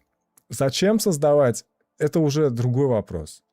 Многие этим озадачиваются. Возьмите Артема Шапира. Замечательный 3D-художник. Просто гигант. Он создает свой лор, он создает свою вселенную кричей. У него целая иерархия, целая планета. На одном из стримов он это рассказывает. И вы можете видеть, с каким трепетом, с какой заботой он о собственном творении отзывается, о собственном мире. Он в нем живет. Его мозг испытывает потребность создавать. И он создает. И у него все органично, все работает, потому что он профессионал с огромным стажем. Он знает, что здесь у чужого должно быть сочленение колена, там, оно должно все работать, потому что он профессионал. И он знает, как это все работает. И без вот этой базы, без этой технического фундамента ты не сможешь. У тебя не будет как будто бы зубила инструмента, чтобы начать дробить мрамор, уверенности, возможно. Потому что навык, скорее всего, дает уверенность именно в том, что ты делаешь. Ты не просто бьешь по клавиатуре пальцами, а ты знаешь, что здесь последовательность аккордов есть. Понимаете? И ты начинаешь играть. И кто спрашивает, как научиться, просто на техническую базу заполнить, чтобы она до автоматизма была доведена. Ну, то есть боксер, да, который бьет грушу, ты приходишь в секцию по боксу, тебя не ставят спарринг, как многим хочется сейчас пойдут ёбла бить. Тебя ставят один и тот же удар, ты тут выбрасывает джеб, хук, просто прямой удар, ты будешь там месяцы его учить. Я не знаю точно, просто ты будешь одно движение, чтобы оно было на уровне рефлекса заточено в тебе. Только потом, может быть, еще драться начнет. Техника. Чтобы все было на уровне автоматизма, рефлекса. Чтобы ты не думал, как тебе что-то сделать или что, а сразу автоматически включалось. И творчество как будто бы, когда у него техническая база полная, оно начинает, не испытывает больше ограничений каких-то. Оков, скажем так. Оно включается на полную. Турбо такой режим. Ты не боишься больше. Ты знаешь, что ты уверен, ты знаешь, как обосновать любую ебанину, которую ты в голове своей сообразил, скреативил. Поэтому логика как никогда нужна, важна, и она интересные вещи, на самом деле, с собой провоцирует. Давайте придерживаться принципа, синтезируем, да, что не ограничивайте себя. Творите, короче. У нас еще в жизни полно моментов, которые суть их ограничения. Вся жизнь, по сути, она чем-то скована, ограничена. Так вот, ищите места, где этих ограничений нет, что суть которых безграничность, без ограничения. Рамок нет, стен нет. Опять же, вот помните вот этот вот пространство бесконечное, космос. Вот он, блядь, в блендере. Да в чем угодно, я уже много раз говорю. Хоть в мае, хоть в ZBrush, везде это бесконечная сетка есть. Хотя в мае она все-таки конечная. Это камень в огород майщиков. Короче, как там в том тексте-то пелось? Мы делаем то, что любим, и любим то, что делаем. Вот. Я, короче, сейчас поставлю подкаст. Отойду на пару минут. Мы вернемся. Я не знаю, мне, конечно, выбор. Хочется какой-то научный подкаст посмотреть, и хочется также по 3D-шечке посмотреть. Так вы определитесь, кто мы?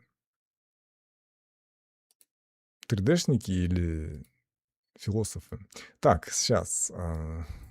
Sculpting Nose. Вот я вам сейчас покажу. Покажу, про что я говорил час назад, наверное. Так. Сейчас. У меня гостевой аккаунт здесь, потому что у меня Chrome опять капризничает, я не могу переносить вкладки. Все, что я там сохранял. Так, Chrome Stream. Ой, мы уже Артема Шапира целых 2 подкаста посмотрели. Уже как бы отрефлексировали на него. Мне очень... Я там прям... Мне в моменте так понравилось, как он отзывается о них, реально. Я потом только начал это понимать, что нам нельзя терять вот этого такого отношения к вещам, заражающего. Прежде всего, тебя же самого. Тебе хочется просыпаться, тебе хочется с этим играться. Вот как я маленький, когда был, я засыпал, не хотелось спать, я не мог уснуть, потому что я знал, что, между мной и игрушками будет целая ночь. Дистанция в ночь, в сон, который я не хочу спать, я хочу играть с игрушками. Ты знаешь, что ты сейчас снова к ним прикоснешься, ты запустишь вот эту кнопку «Старт», нажал, вселенная началась. Вы играете, вы взаимодействуете, вы творите друг друга, вы играете, вы формируете вселенную. И вот этот подход, он очень с возрастом улетучивается, вытравливается из тебя, его тяжело нащупать, тяжело снова вернуться к истокам, чтобы то, что ты делаешь, снова тебя возбуждало, снова давало тебе импульс, снова ты хотел, только подумав об этом, твое сердце бьется чаще. Это очень тяжело, это мануально, это индивидуально, но это достижимо. Наверное, это единственный исход вообще во всей творческой деятельности. Получать удовольствие от того, что ты делаешь. Да даже не творческая деятельность, черт подери. Это такой какой-то универсальный принцип в любом аспекте человеческой жизни. Так, я вот сейчас покажу. У меня на канале оно все сосредоточено. Вот эти вот вещи. Это тоже очень... Кингслин сумасшедший канал. Здесь очень много подсобки. Абсолютно каждый аспект скульптинга. Человек работает за браша, то есть он весь про скульптинг. Он есть скульптинг. Вот этот канал прям очень много базы дал. То есть я-то что-то уже знал, понимал, но он внес ясность своими как бы наглядными пособиями.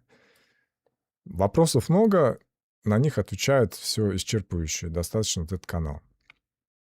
Вот Скульпт Арт тоже советую, отличнейший канал, там группа, человек, основатель, мы смотрели подкаст с ним, он все детально объясняет, важные нюансы какие-то. Но там больше натуральная скульптура, также лепка и прочее, работа с глиной, с материалами. Ну и очень тоже много базы. Вот такие вот заготовки. Прежде чем начинать лепить, нужно понять структуру лица. Нужно почувствовать. Здесь нету, да, звука. То есть умение видеть вот эти вот моменты, аспекты, перепады, структуры, лицевой жир, там, где что позируется, распределяется по телу, по лицу, там, не знаю. Это все можно начать видеть, когда ты с этим непосредственно сталкиваешься, изучаешь, и ты такой смотришь на людей, и ты начинаешь видеть зависимости, начинаешь видеть пропорции, начинаешь видеть соотношения, ты начинаешь понимать, почему так. И это очень увлекательно и интересно. Я так скажу. Ты уже не сможешь на людей смотреть, как раньше. Ты начинаешь видеть скульптуры ходячие. Понимаете? И вот с опытом приходит умение видеть асимметрию. Потому что изначально лепишь симметричные лица. Все, у тебя симметрия, она как трехколесный велосипед, потому что ты не умеешь ездить на обычном велосипеде. Тебе прикручивают колесики, чтобы ты не упал. Они так тебя поддерживают. И симметрия — это такой трехколесный велосипед. Ты делаешь идеальные лица, они абсолютно ровные, красивые. Но потом начинается реальная жизнь, то есть асимметрия. Несовершенное совершенство. И совокупность вот этих мелких отклонений вправо, влево. Чтобы не быть голословным, я вам покажу, что я делаю, допустим, Сидни Свини. Самый явный, очевидный пример, да, что у нее разные уши. Вот здесь, конечно же, все сказывается, допустим, волосы, зачесанные за уши. Масса волос, зачесанная за уши, может как-то оттопыривать ухо. Но здесь оно симметрично, да, у нас баланс на зачес. Это не влияет. Но также может быть также влиять. Это супер мелкие детали, но просто как вариант, почему ухо отклонилось, да? Вот это ухо оттопыривается больше, чем вот это ухо. То есть, если бы лет 10 назад я лепил в ZBrush, я бы этого не увидел. Да, я могу ротоскопингом как наложить просто картинку, поверх нее лепить, там двигать, но я задвину вертексы по контуру, но зависимости я не увижу, что дисбаланс в лице присутствует, и его нужно почувствовать, его нужно увидеть. Понимаете? Вот приедут сейчас ко мне ее представители Сидни Суини, скажут, мы хотим ее памятник заказать. Но так, чтобы мы его метр на метр именно только голову одну распечатали. Сделайте нам. Вот от этого зависит очень многое. Там, спасение человечества. И, конечно, мне надо будет не просто слепить, мне надо будет почувствовать все эти моменты. Потому что я так сейчас, во всяком случае, ощущаю, что вот эта вот гиперфиксация на мелких деталях, она как будто мне дает уверенность, что именно в этих деталях кроется дьявол, что именно детальки мелкие от мелкого к большему дадут именно общую. Но их можно иногда и опускать совсем мелочи. Это просто я, чтобы чем-то позаниматься, да, помедитировать, так скажем. Но я считаю, что лайкнессы очень у многих страдают, потому что ты как будто бы пытаешься набрать в руки горох, но он рассыпается по сторонам. Его надо очень как-то вот уметь удержать в руках все сразу, чтобы он вот в одну большую горошину превратился. И очень много переменных, скажем так. И я говорю, вот меня спрашивают в комментариях, она уже готова, типа. А я со своего же этого вижу, что, черт подери, нет. 5 стримов, там, 10 стримов назад, когда она еще в серой мате в глине была, там вообще близко даже не пахло готовностью. И то есть у меня даже в текущей последовательности видосов я ощущаю новую эволюцию. То есть я не вижу как бы не то чтобы конца, я чувствую, что еще раскрываются вещи какие-то. Я, то есть, пассивно научиваюсь также видеть вещи, которых я раньше не замечал. Оттачиваешь насмотренность, понимаете? И как бы вот к одному и тому же с другой стороны подходишь, и ты уже другие вещи видишь. То есть я так далеко не заходил, я делал там все в ZBrush, условно, в 3D Max, а теперь я в блендере все делаю, и уже с позиции блендера я вижу свое ремесло уже под другим градусом. Оно уже открыто мне с другой стороны. Я такой, ебать. А все это время-то со мной было, оказывается, еще такой интересный нюанс. Я его не видел, но он обрел я его, потому что я попробовал новое что-то. Понимаете? Вышел за пределы всяких вот привычных рабочих планов каких-то. Но это при условии, что у вас есть свободное время, где вы можете себе позволить заниматься, чем занимаетесь. Упражняться в чем-то. У некоторых такой роскоши нет, и люди вынуждены заточены быть на одном чем-то. Так, как бы жить надо еще умудряться при этом всем, в суету. Справляться с жизнью. А тут еще морды лица лепить, понимаете? Поэтому я говорю, это все очень сугубо индивидуальные вещи. То есть у меня такое понимание. Из-за того, что я как-то ходил извилисто к этому всему, оно мне несколько извращено. У кого-то более прямой линейный подход, который ходит на курсы, методично изучают что-то и гораздо быстрее к этому приходит, постигает. То есть я бы не стал себя рекомендовать как какой-то гайд, мануал, потому что у меня все очень разрежено и дико по-своему. Я уже говорил, ну, как бы savage, дикарский метод, понимаете? А вот когда он уже зацементируется, когда я вот перейду, мне написали, что у меня Зендая там есть, да, и Зендаю мы тоже сделаем. Вообще, знаете, в идеале какой-нибудь Patreon сделать, где можно каждый какой-то отрезок времени посвящать определенному персонажу, делать и выкладывать его на Patreon. Надо об этом подумать. То есть, ну, Зариган и Метахьюман Зендай. Может, я потом, как мне прилетит, как бы за... Не знаю, может, не прилетит. Что я вообще? У меня масштаб, что, печатной фабрики какой-то, что ли? Просто делаю, потому что нравится. Вот. Вот с этим проектом я устаюсь как-то, знаете, пойму, как оно работает, структуру нащупаю, ага, все, прошел. То есть я иду с мачете, блядь, сквозь джунгли. Я рублю эти непролазные, блядь, заросли, чтобы понять, как мне выйти к храму майя, блядь, к полному золота, понимаете?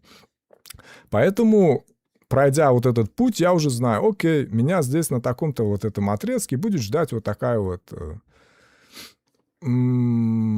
ситуация с волосами там, например. Но я уже это прошел, да, и мне теперь будет легче.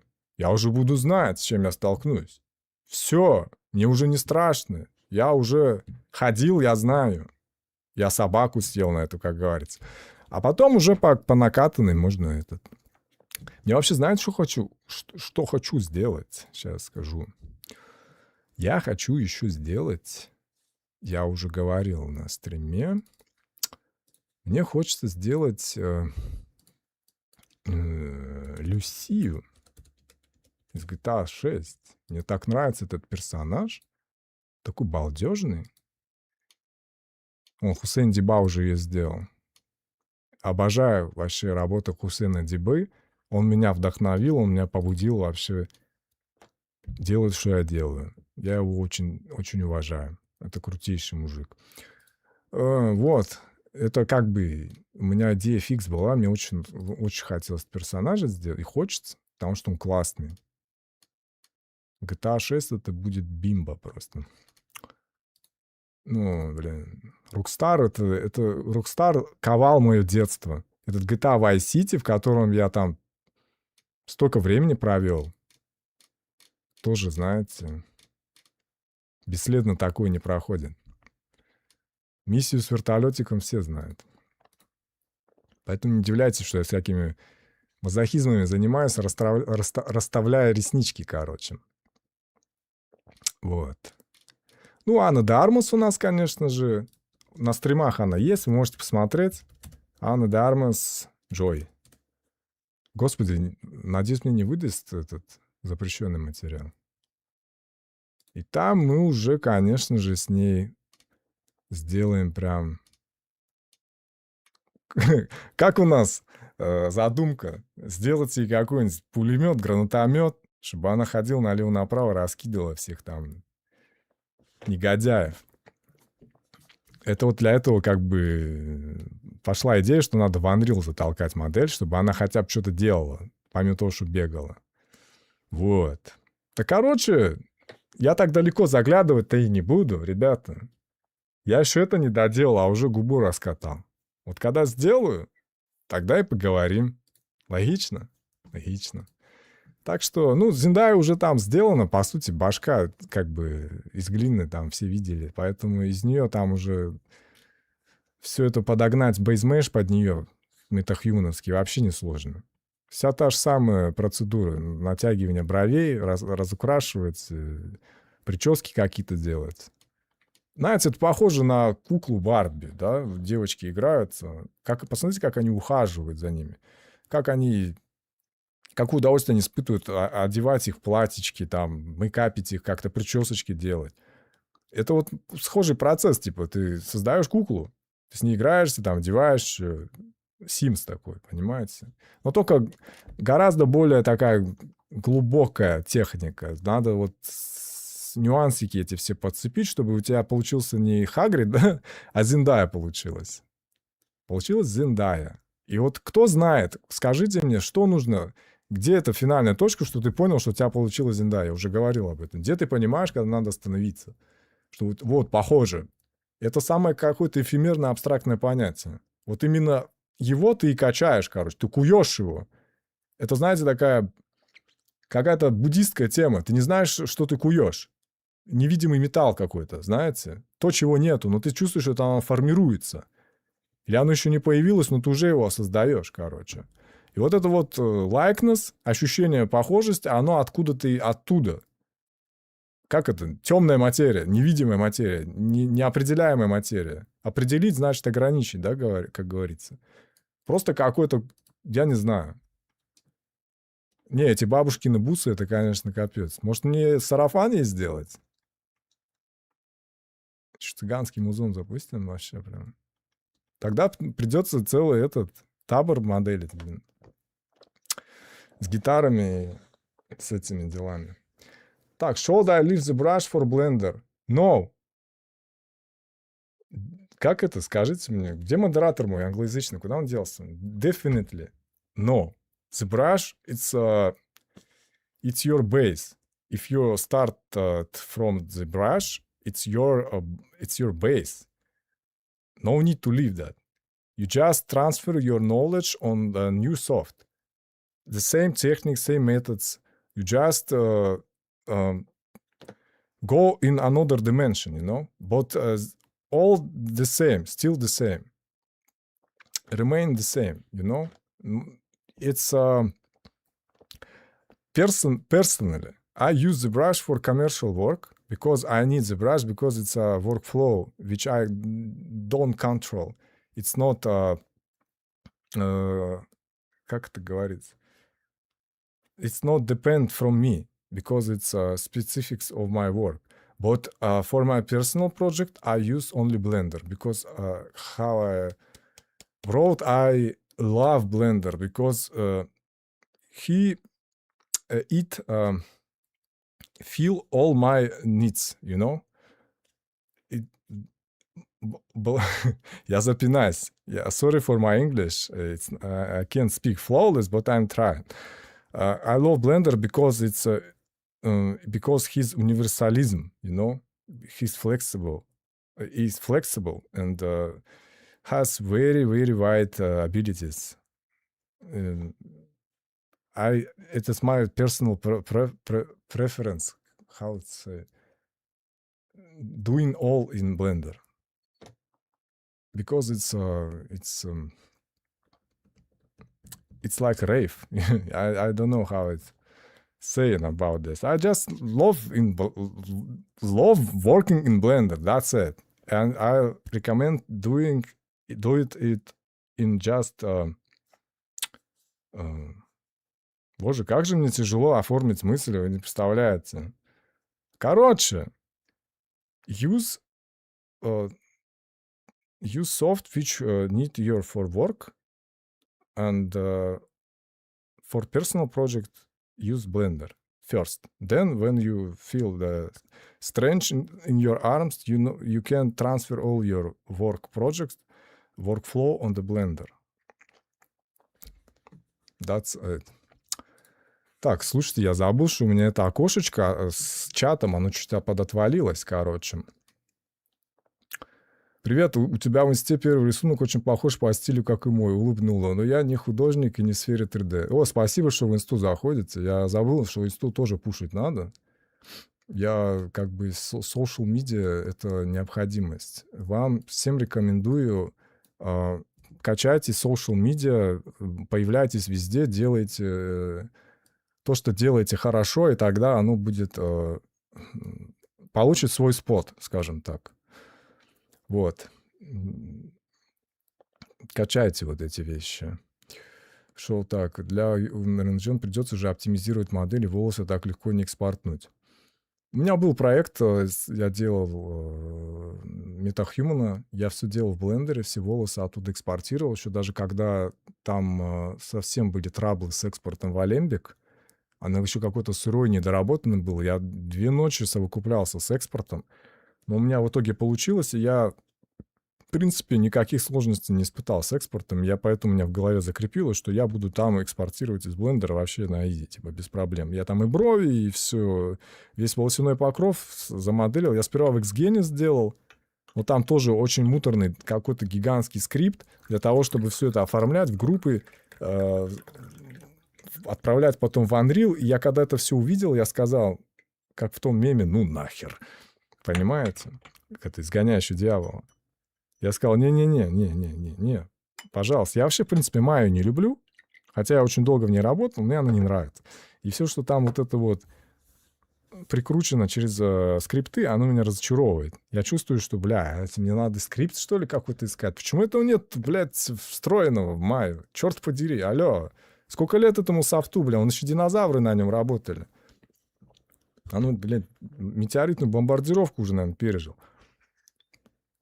Короче, Blender — это Я говорю про тот период, когда я экспортировал. Да сейчас вообще, типа, бесшовно. Прям супер хорошо получается. Я думаю, даже если что-то не как-то не так идет, то можно целый аддон написать. Знаете, я уже вообще с Клодом пишу все какие-то пробки, которыми затыкаю недочеты блендера. Понимаете? А как делаются прически? Типа так же, как и голова лепится из мыши или сплайнами расклокированными по голове? Хороший вопрос. Хороший вопрос. Я, как бы, знаете, пока не начинаешь делать, не понимаешь до конца. И когда сложные прически в блендере, короче, начинаешь делать, на примере вот этой прически, это вообще сырой проходной вариант. Если можете посмотреть, это просто чтобы было. И вообще шейдер волос в реальном времени в блендере какой-то стремноватый, потому что в Cycles он работает гораздо интереснее. Короче, это, как я уже говорил, прическа — это тоже скульпт. Я уже на одном стриме разрисовывал. Вот особенно я беру самые мазохистические сложные прически, чтобы такой себя проспрягать. Типа, слабо? Я говорю, да похуй, давай сюда. Я сейчас раскидаю все это. Вообще изи. Но когда ты начинаешь это делать, ты просто сидишь, ёб твою мать, зачем я вообще в это полез? Как Сити Флетчер, знаете, когда приседания делает, он орет, какого хуя я вообще сюда пришел. Вот именно это хорошее напоминание о том, что у тебя в голове все, у меня в голове, по принципу сейчас раз-два, я с этим разберусь просто на изи. Но когда ты заходишь в это, ты понимаешь истинный масштаб. То, что он очень маленький, он отрицательный даже. Он нереалистичный, потому что ты смотришь на вещи нереально. Твои ожидания ничего общего, неадекватные как бы. И когда я начал более-менее это все потихонечку проталкивать, понимать, я нащупал для себя такой момент, что прическа формируется, пряди, это тоже скульптинг. Это тоже форма, это тоже свой шейп есть, свое поведение, свои перепады. И ты их видеть начинаешь. Я не парикмахер, не стилист, но я такой смотрю, слушайте, а здесь есть логика. То есть это вот такая прическа, как у лорда Фуркуата, блядь, из Шрека, да, вот. Горшок вот такой. Но это специфичный горшок, скажем так. Оно вот так спадает, каскад волос, и вот эти вот вихри, они как бы между собой перемешиваются. В целом эта прическа все та же, вот эта каска волос, да, но она вот именно имеет структуру завихрения, закрученная, да, там, лаком или, не знаю, утюжком каким-нибудь. И ты начинаешь видеть зависимости. Начинаешь понимать, что оно вот так вот работает. И все дальше уже упирается в совсем другую вещь, как это технически все воссоздать. Вот представим, да, мне пришла техническая задача, я делаю какую-нибудь Элой, да, для Horizon Zero Dawn, да, вот, и мне надо вот такую прическу, как у нее сделать. И не плашками какими-нибудь, да, а вот как вот этот Прагмата, да, вышла сейчас. Где она? Прагмата, Автомата, вот это вот. Вообще.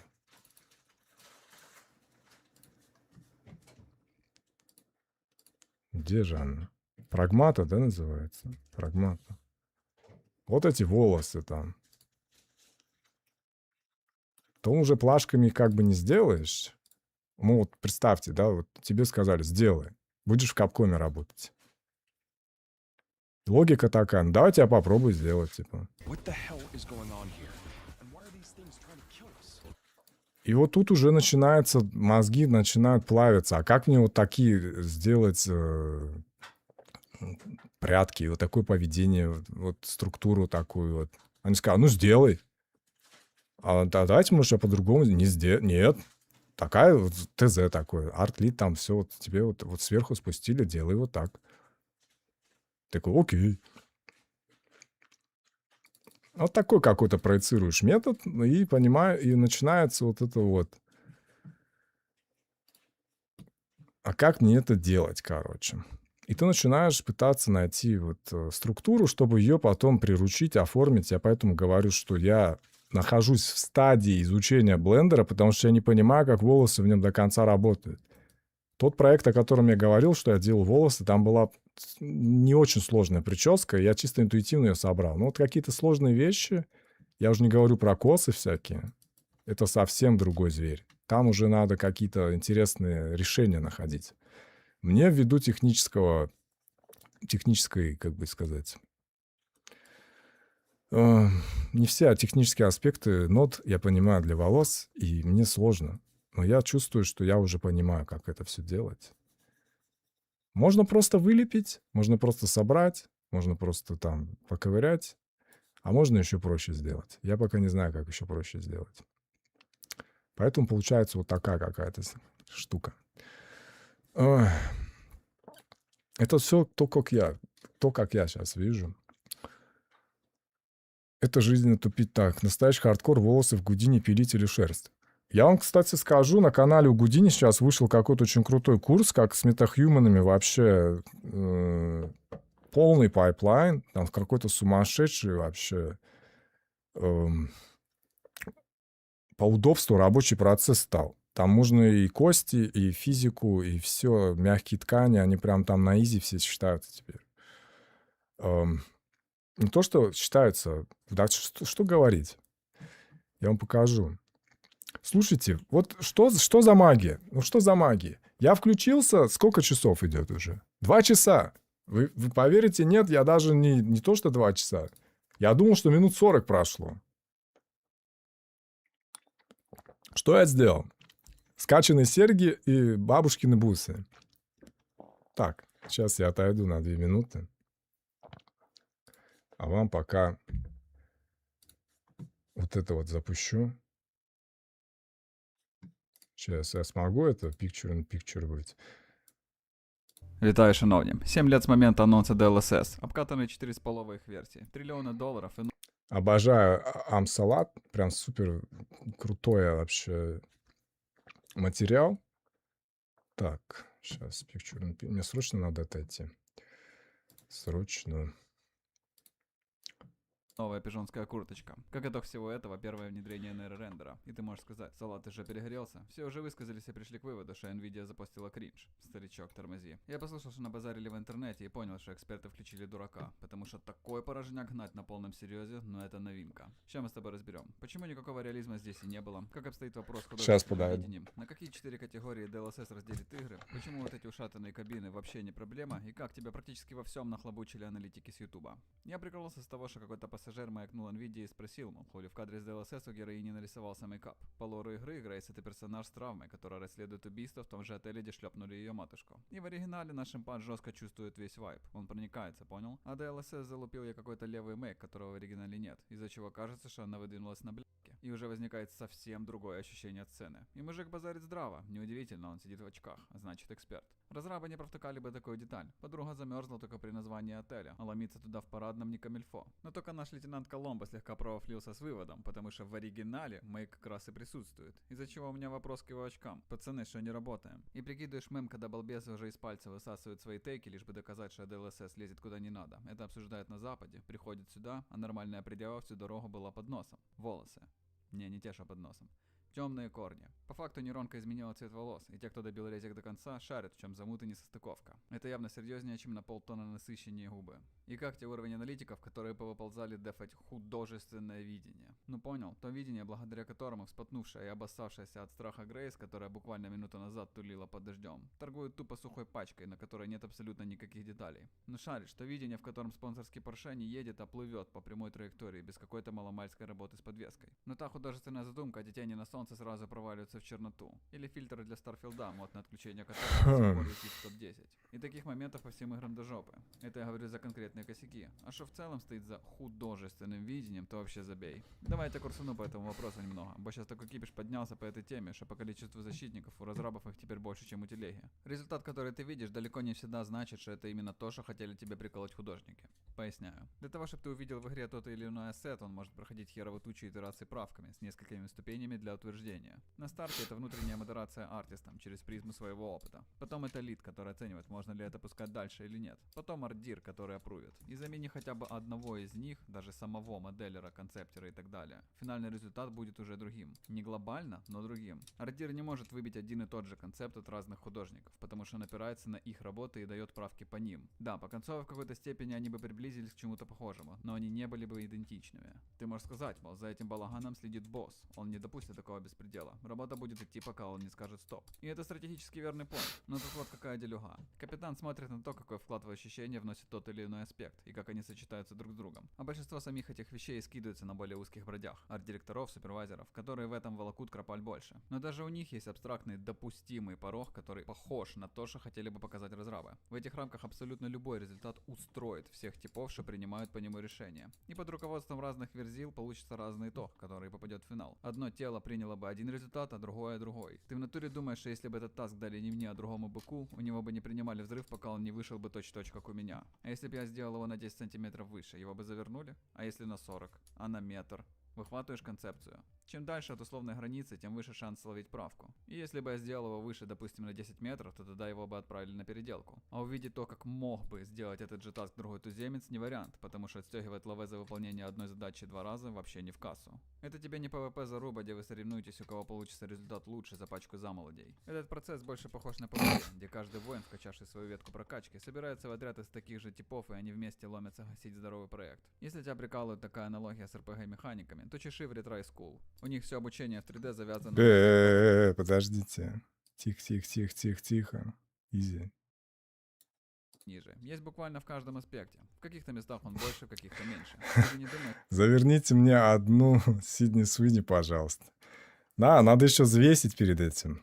что анимация лица, которую выдает здесь Элли, имеет точно такую же художественную ценность, как в какую сторону повернута эта машина. Не каждый пропс, не каждую из 1000 лампочек обкашливают на всех этапах. Где-то можно раскидать свет по-другому, где-то нет. То есть далеко не во всем и далеко не каждое решение — это именно тот художественный стиль, который команда художников слепила специально. Плюс учитывая, что вся эта движуха усугубляется дедлайнами, где даже исправления косяка могут пропустить, бо текущий результат уже принят, о чем я говорил в видосе. При таком раскладе боготворить все подряд, что есть в игре, и говорить, что любое изменение ломает изначальную задумку автору, тупо непонимание процесса работы. Ты можешь парировать, мол, произведение приобретает уникальную узнаваемую черту, художественную ценность, в момент выхода, и менять его — это обоссать изначальный авторский замысел. За что часто...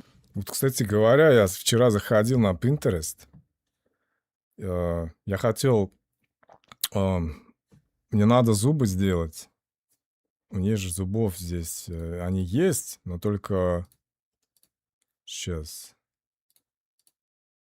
Оп. Зубы есть, но за ригом они почему-то не следуют. И эти зубы, короче, нужно в порядок привести. Гриллз, блин, как они называются у рэперов? У нее очень специфичная улыбка, очень специфичные зубки, скажем так. Но даже я здесь вижу. Вот поверьте мне, я вам еще раз говорю, это невозможно вместить в 3 часа. Мне жизни, блядь, не хватит, чтобы с вами всем поделиться. А мне хочется, потому что я ничего не делаю такого, чего не делает, блядь, миллион 3D-шников. Я просто из open source беру вещи. Все, что лежит на поверхности, плавает, барахтается. Начиная от там туториалов Хусейна Дибы до индуса, который рассказывает, как мержить, блядь, в блендере 2 точки, понимаете? Это технический аспект, и еще какие-то вещи. Насмотренность и наблюдение за величайшими. За титанами. Рафаэль Гроссетти, Йенс Прикс, Крис Джонс. Просто за монстрами наблюдаешь, и все. Даже вот... Что тут? Вот смотрите, у меня на час уйдет, потому что я также вот... Я с вами разговариваю, а когда я там в офлайне делаю что-то, я также делаю, альтабнулся, что-нибудь интересное посмотрел. Снова альтабнулся. Вот у меня так и процесс происходит. Понятное дело, если я сижу, работу делаю, я весь день делаю. Но когда касается своих проектов, я могу как-то вот в голове своей там вращаться, уходить куда-то. Поэтому он такое растянуто во времени. Короче, что я здесь вижу? Ну, вот здесь очевидно, что 2 зуба. Вот этот ряд зубной, он пониже, чем передние 2 зуба. Понимаете? Ну, то есть это же очевидно видно, но есть люди, которые этого не видят. Вот когда ты взвешиваешь кирпич в руке и буханку хлеба, или булочку, и кирпич же явно тяжелее. И просто ты начинаешь как бы с одного большого сперва, самых очевидных вещей. Ты чувствуешь, что вот это тяжелее, что здесь вот эти 2 зуба больше, чем вот эти вот зубы. Но новички могут даже этого не видеть, они просто зубы видят, вы понимаете? И что когда ты становишься более-менее насмотренным, я не скажу профессиональным, это, наверное, это одно и то же, насмотренным. Вот это вот чаша мер, там, весов, блядь, я не знаю, весы эти элементарно, они становятся из вот этих грубых, которые на рынке с гирями, блядь, когда ты картошку взвешивают тебя, ржавые, вот эти с рынка, с базара, они становятся атомными весами, которые используются там в космических спутниках, чтобы время сверять и там взвешивать просто лунную пыль. Ты начинаешь чувствовать совершеннейшие мелкие какие-то перепады, моменты. Вообще просто. И ты не можешь это перестать видеть, вы понимаете? Ты уже не сможешь назад вернуться в неведение, где ты просто видел красивую женщину такую, о, я сейчас пойду и сделаю ее в блендере. Сперва не сделаешь, не получится. И ты будешь разочароваться и сказать, да нахуй оно мне все это надо. И с одной стороны, ты резонно будет. Типа, может, в чем-то другом надо попробовать. Но вот это и начинается, как бы, экзамен на то, как ты предан делу, которым хочешь заниматься. И там уже начинаются, ты перешагнул дебри, пошло путешествие. Путешествие в 1000 миль начинается с одного шага, да? Вот.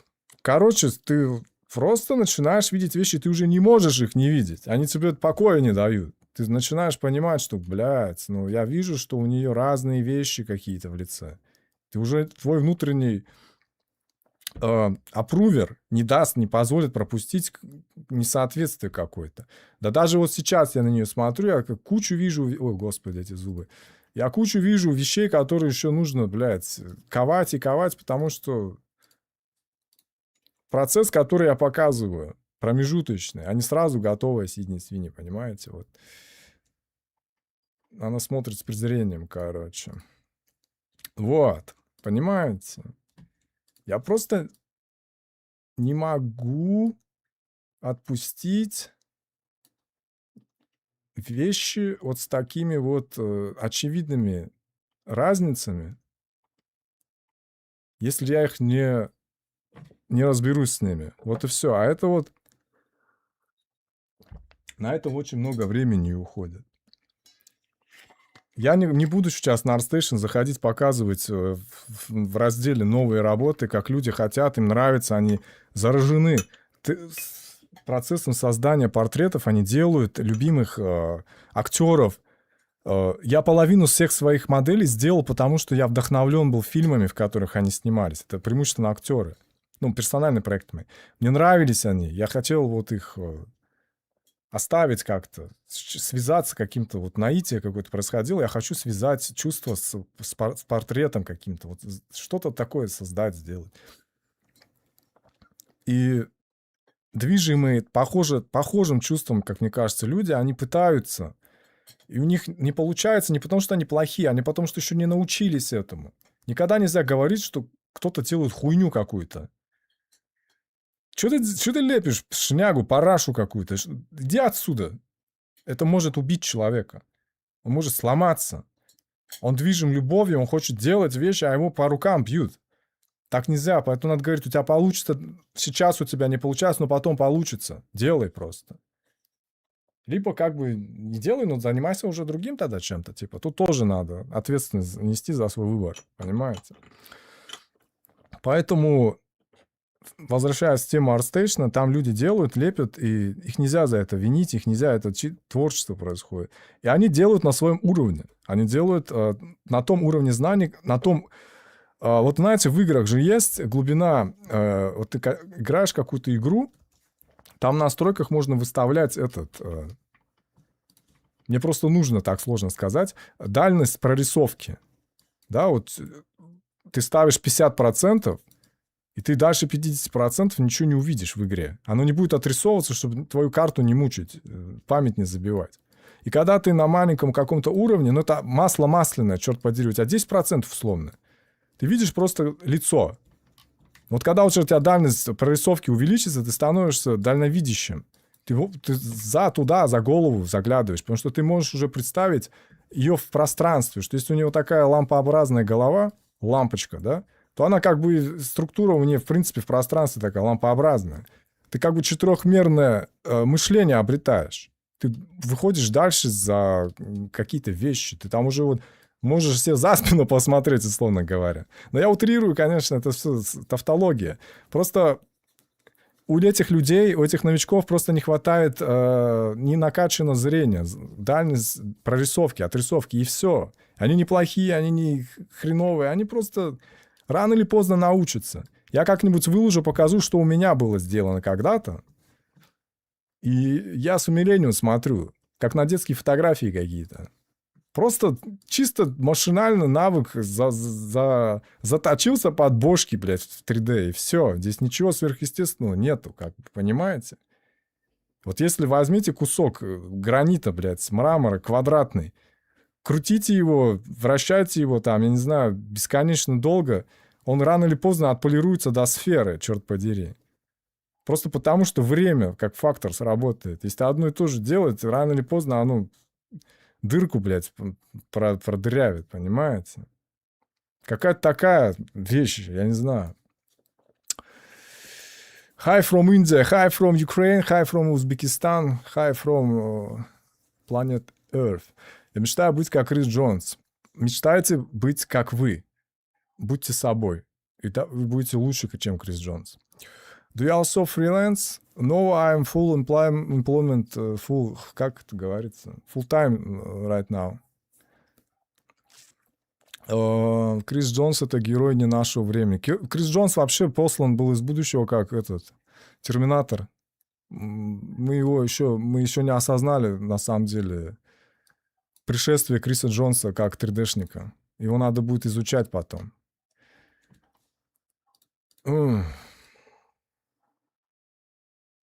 О, Господи. Мы очень сильно удивились. Она знаете, на кого похожа? Вот в таким этом. Маргарет Куилли, по-моему. Сейчас я вам скажу. Тарадан. Tiny Moves. Трек. Я извиняюсь за свой английский. Сейчас я вам покажу ее. Маргарет Куилли, что ли? У Тарантино с ногами там. Любит он это. Tiny Moves, что ли, называется трек. Tiny Moves. Да, вот она. Bleachers.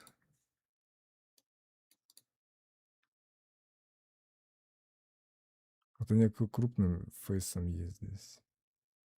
Я вот делая Сидни Суини, всматриваюсь ей в лицо, я вижу, что она... У нее какая-то универсальная внешность. Она похожа на всех сразу, как будто бы.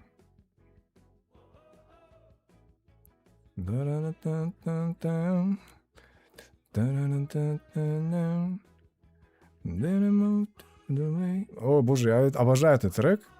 Он мне столько сил дает, когда я его слушаю. Вот мне чем-то ее напоминает сейчас. С этими бровями. Она же бровястая у нас. Да, вот. Eyebrows. White eyebrows. А тут у нас, короче... Вот. Я не могу перестать видеть в Сидни Суини всех женщин одновременно и в то же время какое-то, знаете, такое помешательство происходит. Когда ты долго на одного человека смотришь и устаешь. У тебя глаза устают, поэтому я перепрыгиваю с новых каких-то морд на другие морды. Вы понимаете, я просто, наверное, как-то пытаюсь обосновать свое вообще ремесло. Я думаю, оно просто в каком-то роде подсобку. Просто прикладное. И мне больше нужно, наверное, думать. Нужно было под что-то думать. И 3D мне просто под руку попалось. И я могу обосновывать это какими-то смыслами, величайшими категориями о том, что Такова природа человека, но как будто мне нужно было просто что-то, зачем я могу размышлять и думать, знаете. Это вот такое обилие всяких портретов мной сделано, оно меня вот на мысль стало наводить. Просто повод, причина жить и заниматься чем-то. Так что так вот и жизнь проходит, так вот смысл, видимо, и формируется. Так, что там у нас? Комментарии, ребята. Сейчас почитаю. Господи, это сколько мне еще изучать? Как бы хочешь сказать, сколько нужно, сколько вам требуется. Понимаете, что в какой-то момент ты работаешь на знания, а потом знания работают на тебя. Ну, как диплом, да? Ты на диплом, а потом диплом на тебя работает. Там есть какая-то точка отсечения, когда багаж, он начинает аккумулировать результаты. Вот либо ты параллельно его еще докидываешь в него какую-то инфу, да, обучаешь эту нейронку. Но в целом она уже на каком-то этапе становится отзывчивой и самовоспроизводящейся, рекурсивной. Стремитесь к этому. Осмысляйте то, что делаете. И, возможно, даже в какой-то момент вы поймете, что нужно ли оно вам вообще. И это, кстати, очень важный момент. Это не какое-то предательство ремесла. Адекватная оценка себя, своего навыка, своей ситуации, обстоятельств и прочего. Это честно будет. Поэтому многие, как вот я помню, хорошая фраза иногда, то, как часто ты пытаешься, не говорит о том, что ты плохо стараешься, а о том, что это, скорее всего, типа не твоя ниша, как бы. Но, как видите, я вообще по жизни много чем занимался, никогда не думал, что я вот буду пить пуэр, блядь, стримить людям свои мысли, свою 3D-шку и Сидни Суини делать. Понимаете? Если бы мне сказали, я сказал, ты, походу, что-то путаешь.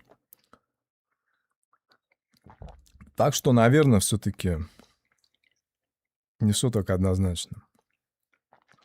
Но честность и открытость — это самые важные аспекты, которые должны сопровождать вас на любом этапе жизни. Неважно, делаете ли вы 3D или продавцом работаете. Я работал продавцом. Поэтому нет плохих работ, занятий. Понимаете? Нету. Все профессии важны, все профессии нужны. Как это направление выбрал в CGI? Оно меня выбрало. Это распределительная шляпа. Я не просил, я хотел, я ушел вообще из 3D, из CGI. Я уже знал, что я никогда не вернусь в 3D, потому что я безнадежно устарел. Это был период, наверное, с 10 по 14 год. Я 4 года не занимался 3D. Вообще я далек был от этой всей хрени. И до этого, до 10 года я там в каких-то проектах участвовал.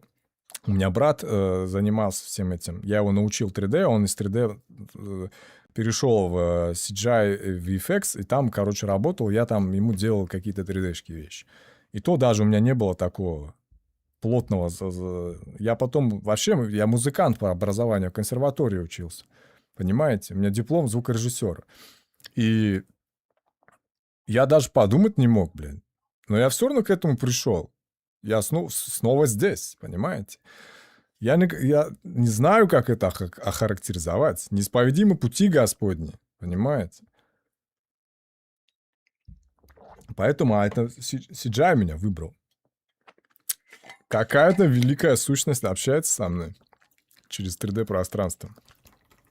Как знаете, Stranger Things, как «Странные дела», сериал. Вы помните первый сезон, самый шикарный сезон? Когда он пропал, исчез, они его искали, а он с ними общался через реальность, параллельно вот этот параллельный мир, через гирлянды на стене. Азбукой Морзе какой-то светил. Поэтому, возможно, ваш какой-то там, я не знаю, предназначение, пурпоз, он где-то там за стеной реальности и пытается с вами общаться через трехмерное пространство. Да как угодно это не назови, универсализм, короче. Блендер не так прост, как я думал. Возможно, он прост, но это я сложно думаю о блендере, понимаете? Такие, как бы, дуальный подход. Блендер по-своему сложен до какого-то этапа, момента, а потом он уже, короче, инструментом становится. Вы как бы дружите с ним. Он такой, окей, давай мы теперь не враги. Эти кнопочки, видишь, это все Это все твои друзья. Они с тобой здесь, чтобы помочь тебе слепить что-то там, реализоваться как-то, выразиться, понимаете? Вот все. Видимо, все дело в нашем отношении, да, до чего-то. Спасибо. Так, Даров, долго изучаешь Blender? Ну, 2,5 года, наверное. Даже не то, чтобы изучаю, я, в принципе, знал уже как концепцию 3D. Вот я захожу в Blender, я уже знаю, что здесь нужно делать. Мне просто нужно найти манипуляторы, да, крутить, вращать, скейлить. Если я нашел первые 3 кнопки, я найду все остальное. Вот по принципу солнца, да, вот оно. Короче, я вот заспавнился в блендере, да, появился здесь, короче, мне еще ни хрена не понятно, что здесь. У меня туман войны, да, в стратегиях, в играх есть, когда черным карта закрашена вокруг тебя. Ты не знаешь, где там рудники, где там лагеря вражеские какая-нибудь. Инфраструктура, короче. И ты, когда ты сюда смещаешься, она как бы разведывается. Ты уже здесь тебе понятно, видно становится. Если ты нашел вот эти вот 3 шняги, rotation, скейлинг и все. Остальное вот так по кругу ты, короче, во все стороны соберешь, весь функционал. Я вот так по такому же методу двигался из 3D Max, там в Cinema пришел, из Cinema там в Soft Image, вот так вот в Houdini. Хотя единственный, какой софт меня просто изумил, это Houdini был. Вот там и мои мозги просто в труху посыпались, потому что как это работает, это чудовище. Что оно делает? Вот ты палкой в него тычешь такой, отзовись, блядь. Где у тебя башка, где у тебя рот, где у тебя жопа? Скажи, блядь, как с тобой дело иметь вообще? А потом он начинает шевелиться, вот эти там 1000 его щупалец, это вот кракозябры, и ты такой, о, блядь, это нодовая система, оказывается. А я такого не видел раньше. Я там модификаторы стек в 3D Max собирал и счастливый был как вообще, как никто, блядь. Понимаете? Все, в принципе, меняется как бы от софта к софту. Функционал просто, оболочка. Но в целом ядро, вот эта вот клетка внутри остается как бы. И от нее все строится. То есть внутри мы все из атомов составим, а снаружи мы выглядим по-разному. Осьминогами, там, мухами, человеками, тумбочками, всем чем угодно. Хотя ядро одно. Поэтому по принципу постепенно нанизывайте на знания функционал неизвестного вам софта. Даже если вы в нейронки заходите, там тоже схожий принцип. Вот Conf.ua, если вы заходите, там тоже нодовые системы. В Nuke, в VFX, там, в DaVinci Resolve, там все нодовые системы. Структура, короче, кочует из одного софта в другое. И все одно на другое нанизано, короче. Но концепция одна. Изучайте концепцию, а потом с этой концепцией универсальный, как, знаете, мультипаспорт в 5-м элементе. По этому мультипаспорту проходишь любое тебе нужное направление. Ну, конечно, с огрехами на какие-то индивидуальные вещи по типу, как я столкнулся с нодовой системой в Houdini, и мой прежний какой-то весь workflow просто об него разбился. Но потом я все-таки понял, что не так оно и все страшно. Вот. Мне нравится фраза то, что ты меняешь направление, не делает тебя ветреным. Смена направления служит для большего понимания того, что не твое. Это, знаете, это как, есть такой прикол, мужик стоит, говорит о том, что обычная вода из крана там в бутылке в аэропорту стоит $10, в супермаркете она стоит $5, а в кране она бесплатная. То есть одна и та же вода имеет разную ценность в каких-то разных там обстановках, ситуациях.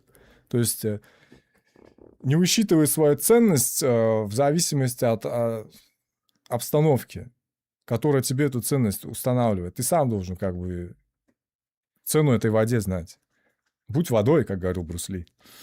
Здоров, можно ли попросить тебя сделать модельку такого же качества, как ты сделал Сидни? Сколько это может стоить? На данный момент сейчас пока я очень-очень-очень сильно занят. Как я уже говорил в начале, у меня сейчас под персональные проекты, видите, совсем мало времени остается. Когда-то у меня там высвобождается, я могу почаще постримить, побольше. У меня как, знаете, я вот наговорюсь, а потом подрубаю покороче, уже там что-то делаю. И у меня вот так. А сейчас я очень много за всю эту неделю надумал, переживал, на всего вот этого в голове сварилось в котелке. И с вами делюсь. Как сейчас себя жены чувствует? В полной заднице. Да и раньше джуны себя, в принципе, в заднице чувствовали. Как бы сама концепция джуна, тут что ты с конца начинаешь, с жопы, чтобы в голове потом подняться, лидом стать или ардиром. Я вам говорю, я не вас не проконсультирую по текущей ситуации, я не могу видеть все, далеко глядеть. В целом тенденция какая-то еще устаканивается. Что джунам именно сейчас мешает? Яишки или сами же джуны себе мешают? Вот философский вопрос. В чем заключается? Я не знаю, ребята. Я хочу, чтобы все было как-то более-менее нормально, но мало хотеть просто. Оно по каким-то совсем другим правилам играет.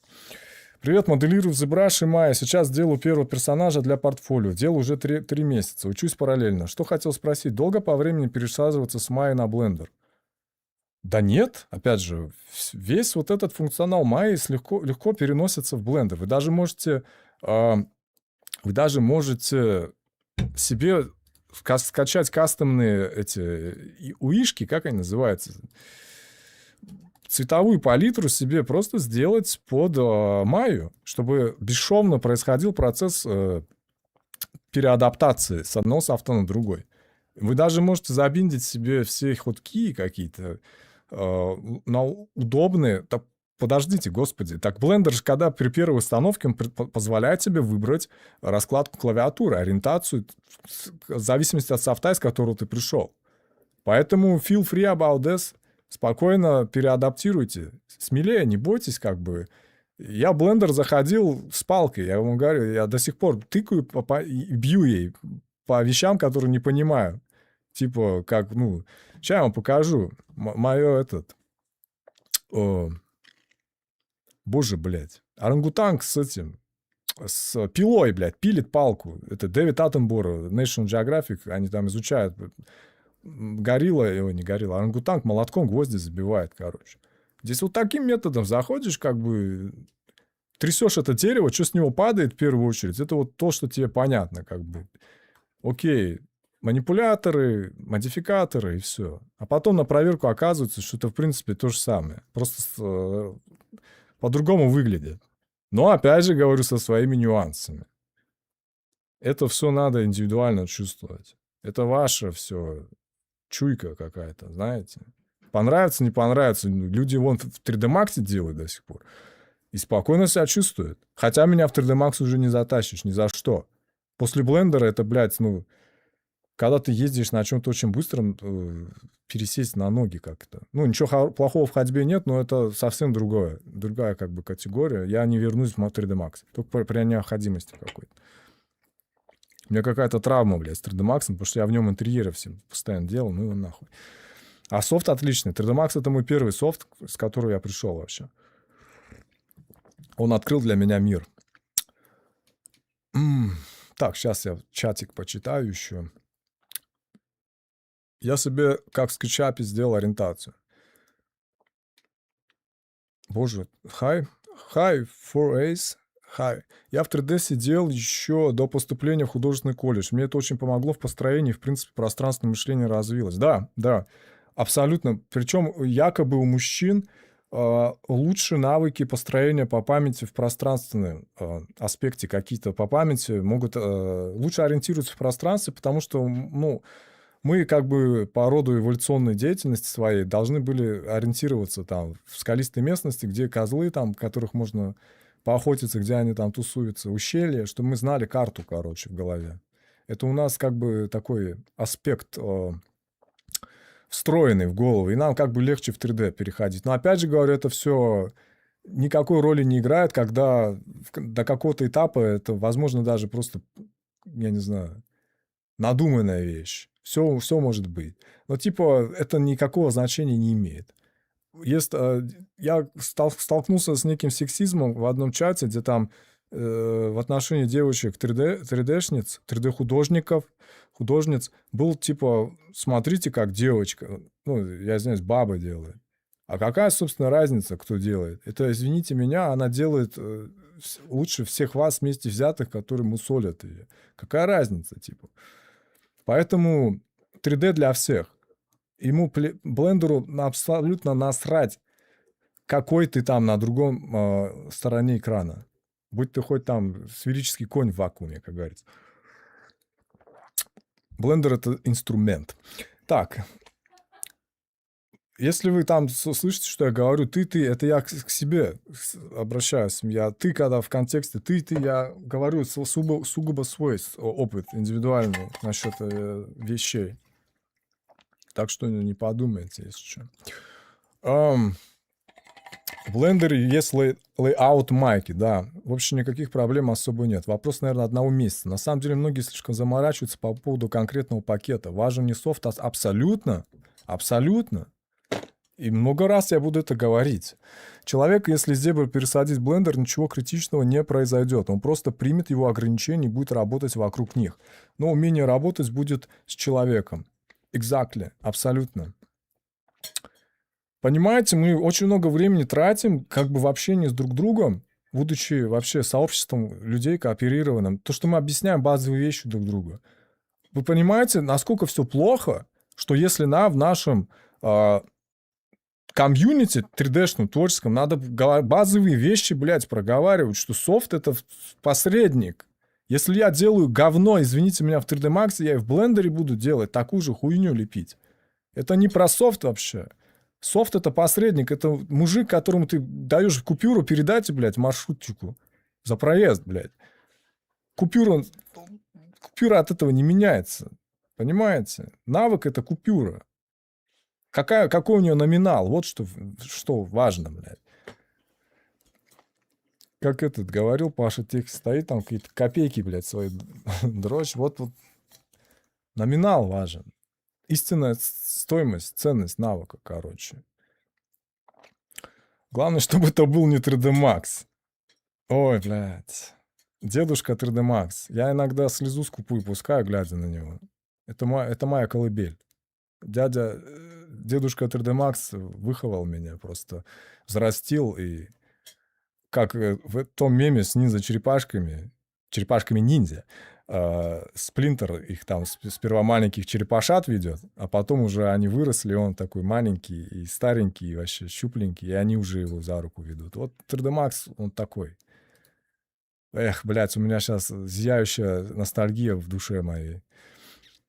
Всем приветствую. Тоже начал изучать блендер, анимации. Может, сможешь дать пару советов как новичку?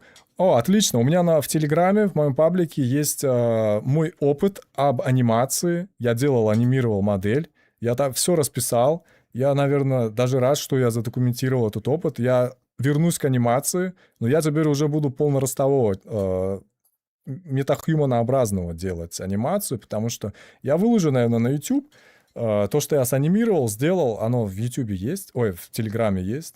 Смотрите, я теперь могу говорить, подписывайтесь на YouTube, на Телеграм, на Discord. Мы там постараемся как бы пушить то, что мы делаем, по возможности.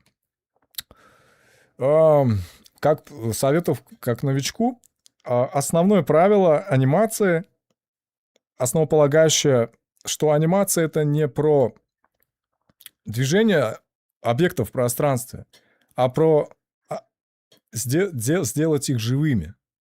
Это самый фундаментальный принцип, который перевернул мое сознание. Ты не двигаешь ключи, не двигаешь траектории, не смотришь motion pad вот эти, ты делаешь живое. Ты оживляешь. Посмотрите самый базовый курс по анимации, это шарик прыгающий с одной коробки на другую. Это и есть анимация. Это и есть вдохновение жизни.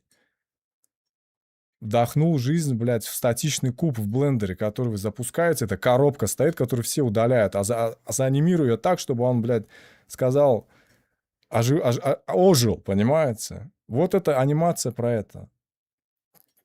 Пытайтесь вдохнуть жизнь. Пытайтесь сделать живое. Не анимацию механическую, а оживить объект.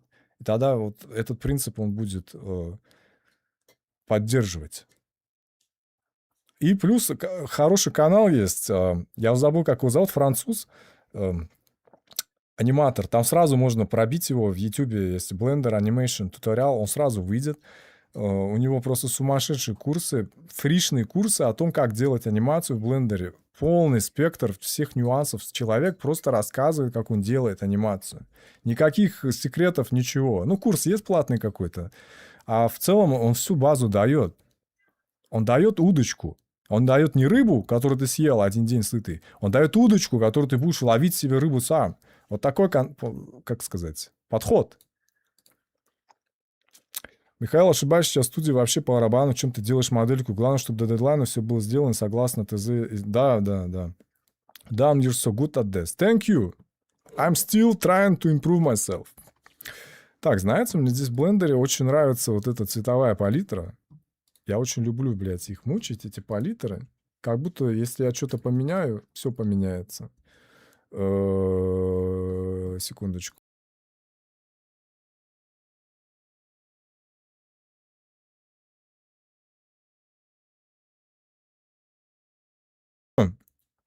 Так.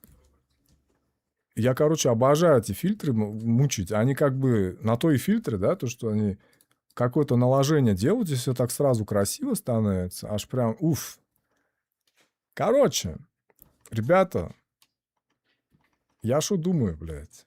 Ну вот я опять же вам сейчас подытоживаю, что можно сделать за 3 часа. Как бы очень много сделать можно. На меня не смотрите. Работайте эффективно. Как говорил Арнольд Шварценеггер, be useful. Расходуйте свое время с пользой, грамотно.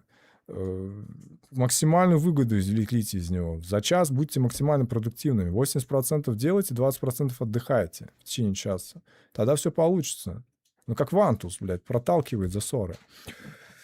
Это даже не мое мнение, а людей, работающих в индустрии многие годы. Как-то видел комментарий от 23-летнего сеньора из Америки. Он все по полочкам разъяснил. Никак аргументировать сам я это не могу, так как самоопыта крайне мало. Плохому танцору яйца мешают. Да, видите, здесь уже тысячи есть поговорок, тысячи цитат, которые одно и то же хорошо объясняют. Каждый персонально проходит через вот эти вещи, своим практичным опытом каким-то к истинам к этим приходит. То есть просто когда ты их практически не испытаешь, натурально не пройдешь этот путь, тяжело их постигнуть. Все как будто, знаете, все очень много в какой-то момент стает абсолютно понятным, очевидным. И потом от этого какой-то некий происходит шок от того, что оно всегда было таким очевидным. Но оно требовало пути, оно требовало времени. Путь и время это, по-моему, равно. И делая что-то в процессе в этом направлении, тогда они вскрываются, эти истины, и ты понимаешь, что ты правильно делал, что вот пришел вот к таким пониманием, значит, что что-то правильно делал. То есть это персональная кузня, короче, смысловая какая-то происходит. Ничего не сделая, как бы тоже не ошибается тот, кто ничего не делает, понимаете? Ошибки — это нормально. Хуевая какая-то модель, мятая, стрёмная, это тоже нормально. Потом она станет красивой. Я в таких встречах только среди тех, кто закостенел и не хочет новый софт учить. А 3D — это такая тема, где постоянно что-то новое появляется, и ты это изучаешь и используешь. Абсолютно. Плюс еще нейронки. Ты можешь сам себе вайп-кодить процесс. Ты можешь сам себе аддонами просто создавать среду. Не ждать какого-то обновления от блендера, разработчиков блендера, пока не утолят твои нужды какие-то. А ты сам создаешь себе среду. Он же модульный блендер. Это вообще это взрыв мозга, блядь. У меня теперь, весь функционал, который мне не хватало, я добираю через аддоны, блядь. Понимаете? Я себе просто, зебрашевские какие-то вещи перенес с помощью аддонов в блендер. Единственное, что меня огорчает, что в блендере нету, блядь, топологической симметрии во время скульптинга. Usable symmetry в ZBrush есть опция. Она просто богами, блядь, дана людям. Здесь нет такого. Здесь просто абсолютная симметрия. Зеркало, нахуй. Из-за этого я очень ненавижу. Я пытался даже как-то код, блядь, написать с этим, с Клодом. Давай сделаем свой, блядь, лунопарк с этими, с путанами. Нет, он говорит, я не могу так глубоко, блядь, вмешиваться в блендер, в его структуру, его иерархию. Это уже программная тема. Я так не умею. Ну вот, как бы. А остальные лайтовые вещи можно спокойно себе. Вы видели, как корейцы работают, японцы в ZBrush? Вы видели их в ZBrush? Там просто какой-то монстр, блядь, из 1000 кнопок, и там маленькое вот такое миниатюрное окошечко посередине, где они непосредственно скульптингом занимаются. А все остальное просто как в космическом корабле, блядь, сидишь. Все понатыкано. Даже у пилотов, блядь, Боинга такого функционала нет, как у них. Все под рукой сразу. То есть вы спокойно можете себе из блендера делать просто лего-конструктор. Ну, конечно, симулить здесь частицы довольно-таки такая себе затея. Для этого Гудини есть. Но и люди даже такие барьеры преодолевают. Им похуй. Они просто берут и делают. И тоже добиваются результата. Ну, конечно, это тяжело и сложно, но они получают идентичные результаты. Да не, ребят, я так сидел в майке, тутеров по лицевому рига нашел для блендера больше. Покажи, как у корейцев процесс происходит. Как происходит процесс в ZBrush или вообще? Я не знаю, честно говоря, по той части света, как они работают, что делают, но у них какие-то свои нюансы есть рабочие. Казалось бы, да, мы все крутим сферы 3D-шные полигончики, а на самом деле у каждого своя специфика. Вот. Но в целом, как бы, у них же еще такие токсичные цвета, там какие-то кислый зеленый такой, ядовитый, знаете. Фиолетовые какие-то, блядь, гирлянда просто. Елка новогодняя, а не ZBrush. Я когда увидел, у меня просто глаза на лоб взяли. Что, блядь? Он работает или на пианино играет? Так что вот, короче, знаете, что я хотел вам сказать?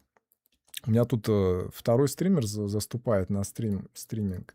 Поэтому я как бы... Что хочу сказать? Ну, зато серьги сделал. И бусы сделал. И с вами заодно поговорил. Короче, какой-никакой результат. С чем я вас поздравляю. На самом деле, я планировал сделать тканину. Где она у нас? Юбочку вот эту вот. Вообще, я изначально вдохновлялся вот этим вот. Я думаю, может быть, у меня соблазн все-таки прическу вот эту позаимствовать и сделать ее вот это. Ой, блядь, меня не забанят за это, слушайте. Хотя нет, это же публичная фотография. Ну, просто вот собрать вот такой, как опцию, вот такой вот наряд, он прекрасен. Он прекрасен. Здесь, я вижу вот эти вот линии. Я вижу вот это вот все. У меня чешутся руки это повторить, понимаете? Я хочу упражнуться в этом. Мне хочется взяться за это. Просто какое-то любопытство такое. Хочу вот эти складочки повторить. Я вижу их. Кстати, спасибо Марии Панфиловой за то, что она у себя в телеграм-канале выложила типа вот этот прикид, когда она только появилась. Я уже говорил, появилась вот это вот ее образ, короче, Сидни Суини. И она сказала, типа, ребята, скульпторы, это ваш шанс. Потому что она идеальна для того, чтобы ее заскульптить. Прям просто статуэточка. Очень красивая женщина, между прочим. Я вот... Это, кстати, подкинуло дров для того, чтобы просто Сидни Суини делать. Я тогда черепушки делал. Я вот вставил череп... На нее там есть обложка одного из видео, где я подставил черепуху и начал из черепухи как бы это все. Вот такие вот дела, видите. Никогда не знаешь, где найдешь, где потеряешь. Вот такая вот история. Наверное, все-таки... Да, я сделаю как опцию второе платье. Еще через года 2, наверное, закончу. Шучу.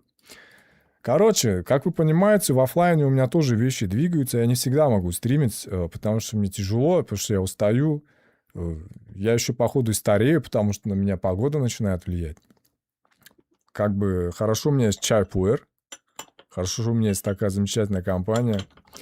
Помните, что вы — это веник. Когда вы вместе, веник сломать не получится. А каждый прутик по отдельности, его сломать как нечего делать. Вот у нас, короче, есть база, есть цель, есть там... Есть куда двигаться, и теперь просто надо нюансы. Наверное, я вам такую вещь скажу, что вот то, что вы видите, наверное, и требует все-таки какого-то такого мучительного, долгого подхода, чтобы оно получалось, как получалось. Может быть. Я до такого уровня особо-то и не поднимался далеко, потому что у меня часто все серматом ограничивалось. Я там на каком-то этапе глины просто тусовался долгое время. И сейчас то, что вы видите, это такие пробы пера я не скажу, потому что будет выглядеть как, типа, я в блендере 2 недели сижу и уже делаю Сидни Суини. Нет, я до этого тоже там делал, но это все были эксперименты. Но хочется зацепиться за какой-то вот окончательный пайплайн, знаете, выработать его. Завтра он поменяется, да, там яишки. Да он уже 3 года назад, по идее, поменялся. Яишки же 3 года назад уже возникли. Чего, блядь? Типа, что мне делать теперь? Да ничего не делать, все как же, как делал. Поэтому не можешь изменить ситуацию, измени отношение к ней. Так, а что это за программа, в которую референс вставляешь? Это не программа, это Addon Blender Ref называется. Это просто, короче, картинки, импортированные в цену блендера. Они какие-то инстансные, облегченные. И они получаются где-то там находятся в сцене, в каком-то отдельном уголке далеком. И ты как бы в viewport он делает эту ортогональную проекцию на вот эти вот рефы, и ты, получается, смотришь просто как pure ref, короче, удобно. Простой абсолютно логика аддона, но зато какая полезная, черт подери. Я там что-то не могу нащупать какую-нибудь бровь там, я не знаю, сижу, думаю, что-то не то, какое-то странное лицо. Зашел сюда, освежил глаз, посмотрел, разные ракурсы покрутил, о, все, нашел, нащупал. Я, короче, сказал, что я заходил в Pinterest посмотреть Сидни Суини, и я просто понял, как много у нее лиц. Что она в разные периоды жизни была другой совсем. И то, что вот среднеарифметическое какое-то зацепить, чтобы получилось Сидни Суини, я понял, что это пиздец как тяжело. А я просто это как бы... вот этот лайкнес получался, потому что я, наверное, особо-то не задумывался. Сразу рефы себе подобрал, которые мне как бы показались, что она вот сама на себя похожа. И, наверное, так. А иной раз берешь реф, и она вообще какая-то другая по этому рефу. Какой-то другой человек. Потому что там освещение другое, другой мейкап и вообще все вот это совокупность. И ты уже делаешь какого-то Сидни какую-нибудь, понимаете? Но эти складки очень легко сделать плохо. Сложная форма. Да, вот понимаете, какие-то такие челленджи себе запускаешь, чтобы просто не сдуться. Как бы упражняешься, есть ли еще порох в пороховницах? Дед еще как бы может, блядь, что-то. Сам себе как бы подтверждение, валидацию устраиваешь. Как это в том меме с молотом этого Тора, блядь. Все еще достоин, понимаете? Майте. На Pure Ref похож. Да, Pure Ref вообще абсолютно супер превосходная программа. Всем рекомендую. Рефы вам нужны. Рефы всегда должны быть под глазами. Спасибо за стрим. Было душевно. Я побегу. У меня созвон по работе. Удачи, хорошего вечера, хороших выходных. Спасибо, Рили, удобно. Кайли Дженнер Кор. Да, кстати, вот именно однотипность каких-то структур макияжа, она часто клонов каких-то генерирует. Вот Сабрина Карпентер тоже есть. На нее смотришь, я в процессе как бы кручу, верчу, смотрю, думаю, блядь, какая-то Сабрина Карпентер. То, что боевая раскраска как бы идентична у них. Видимо, один стилист на весь Голливуд, короче. О, ладно, ребята. Спасибо, кто заходил. Надо почаще подрубаться.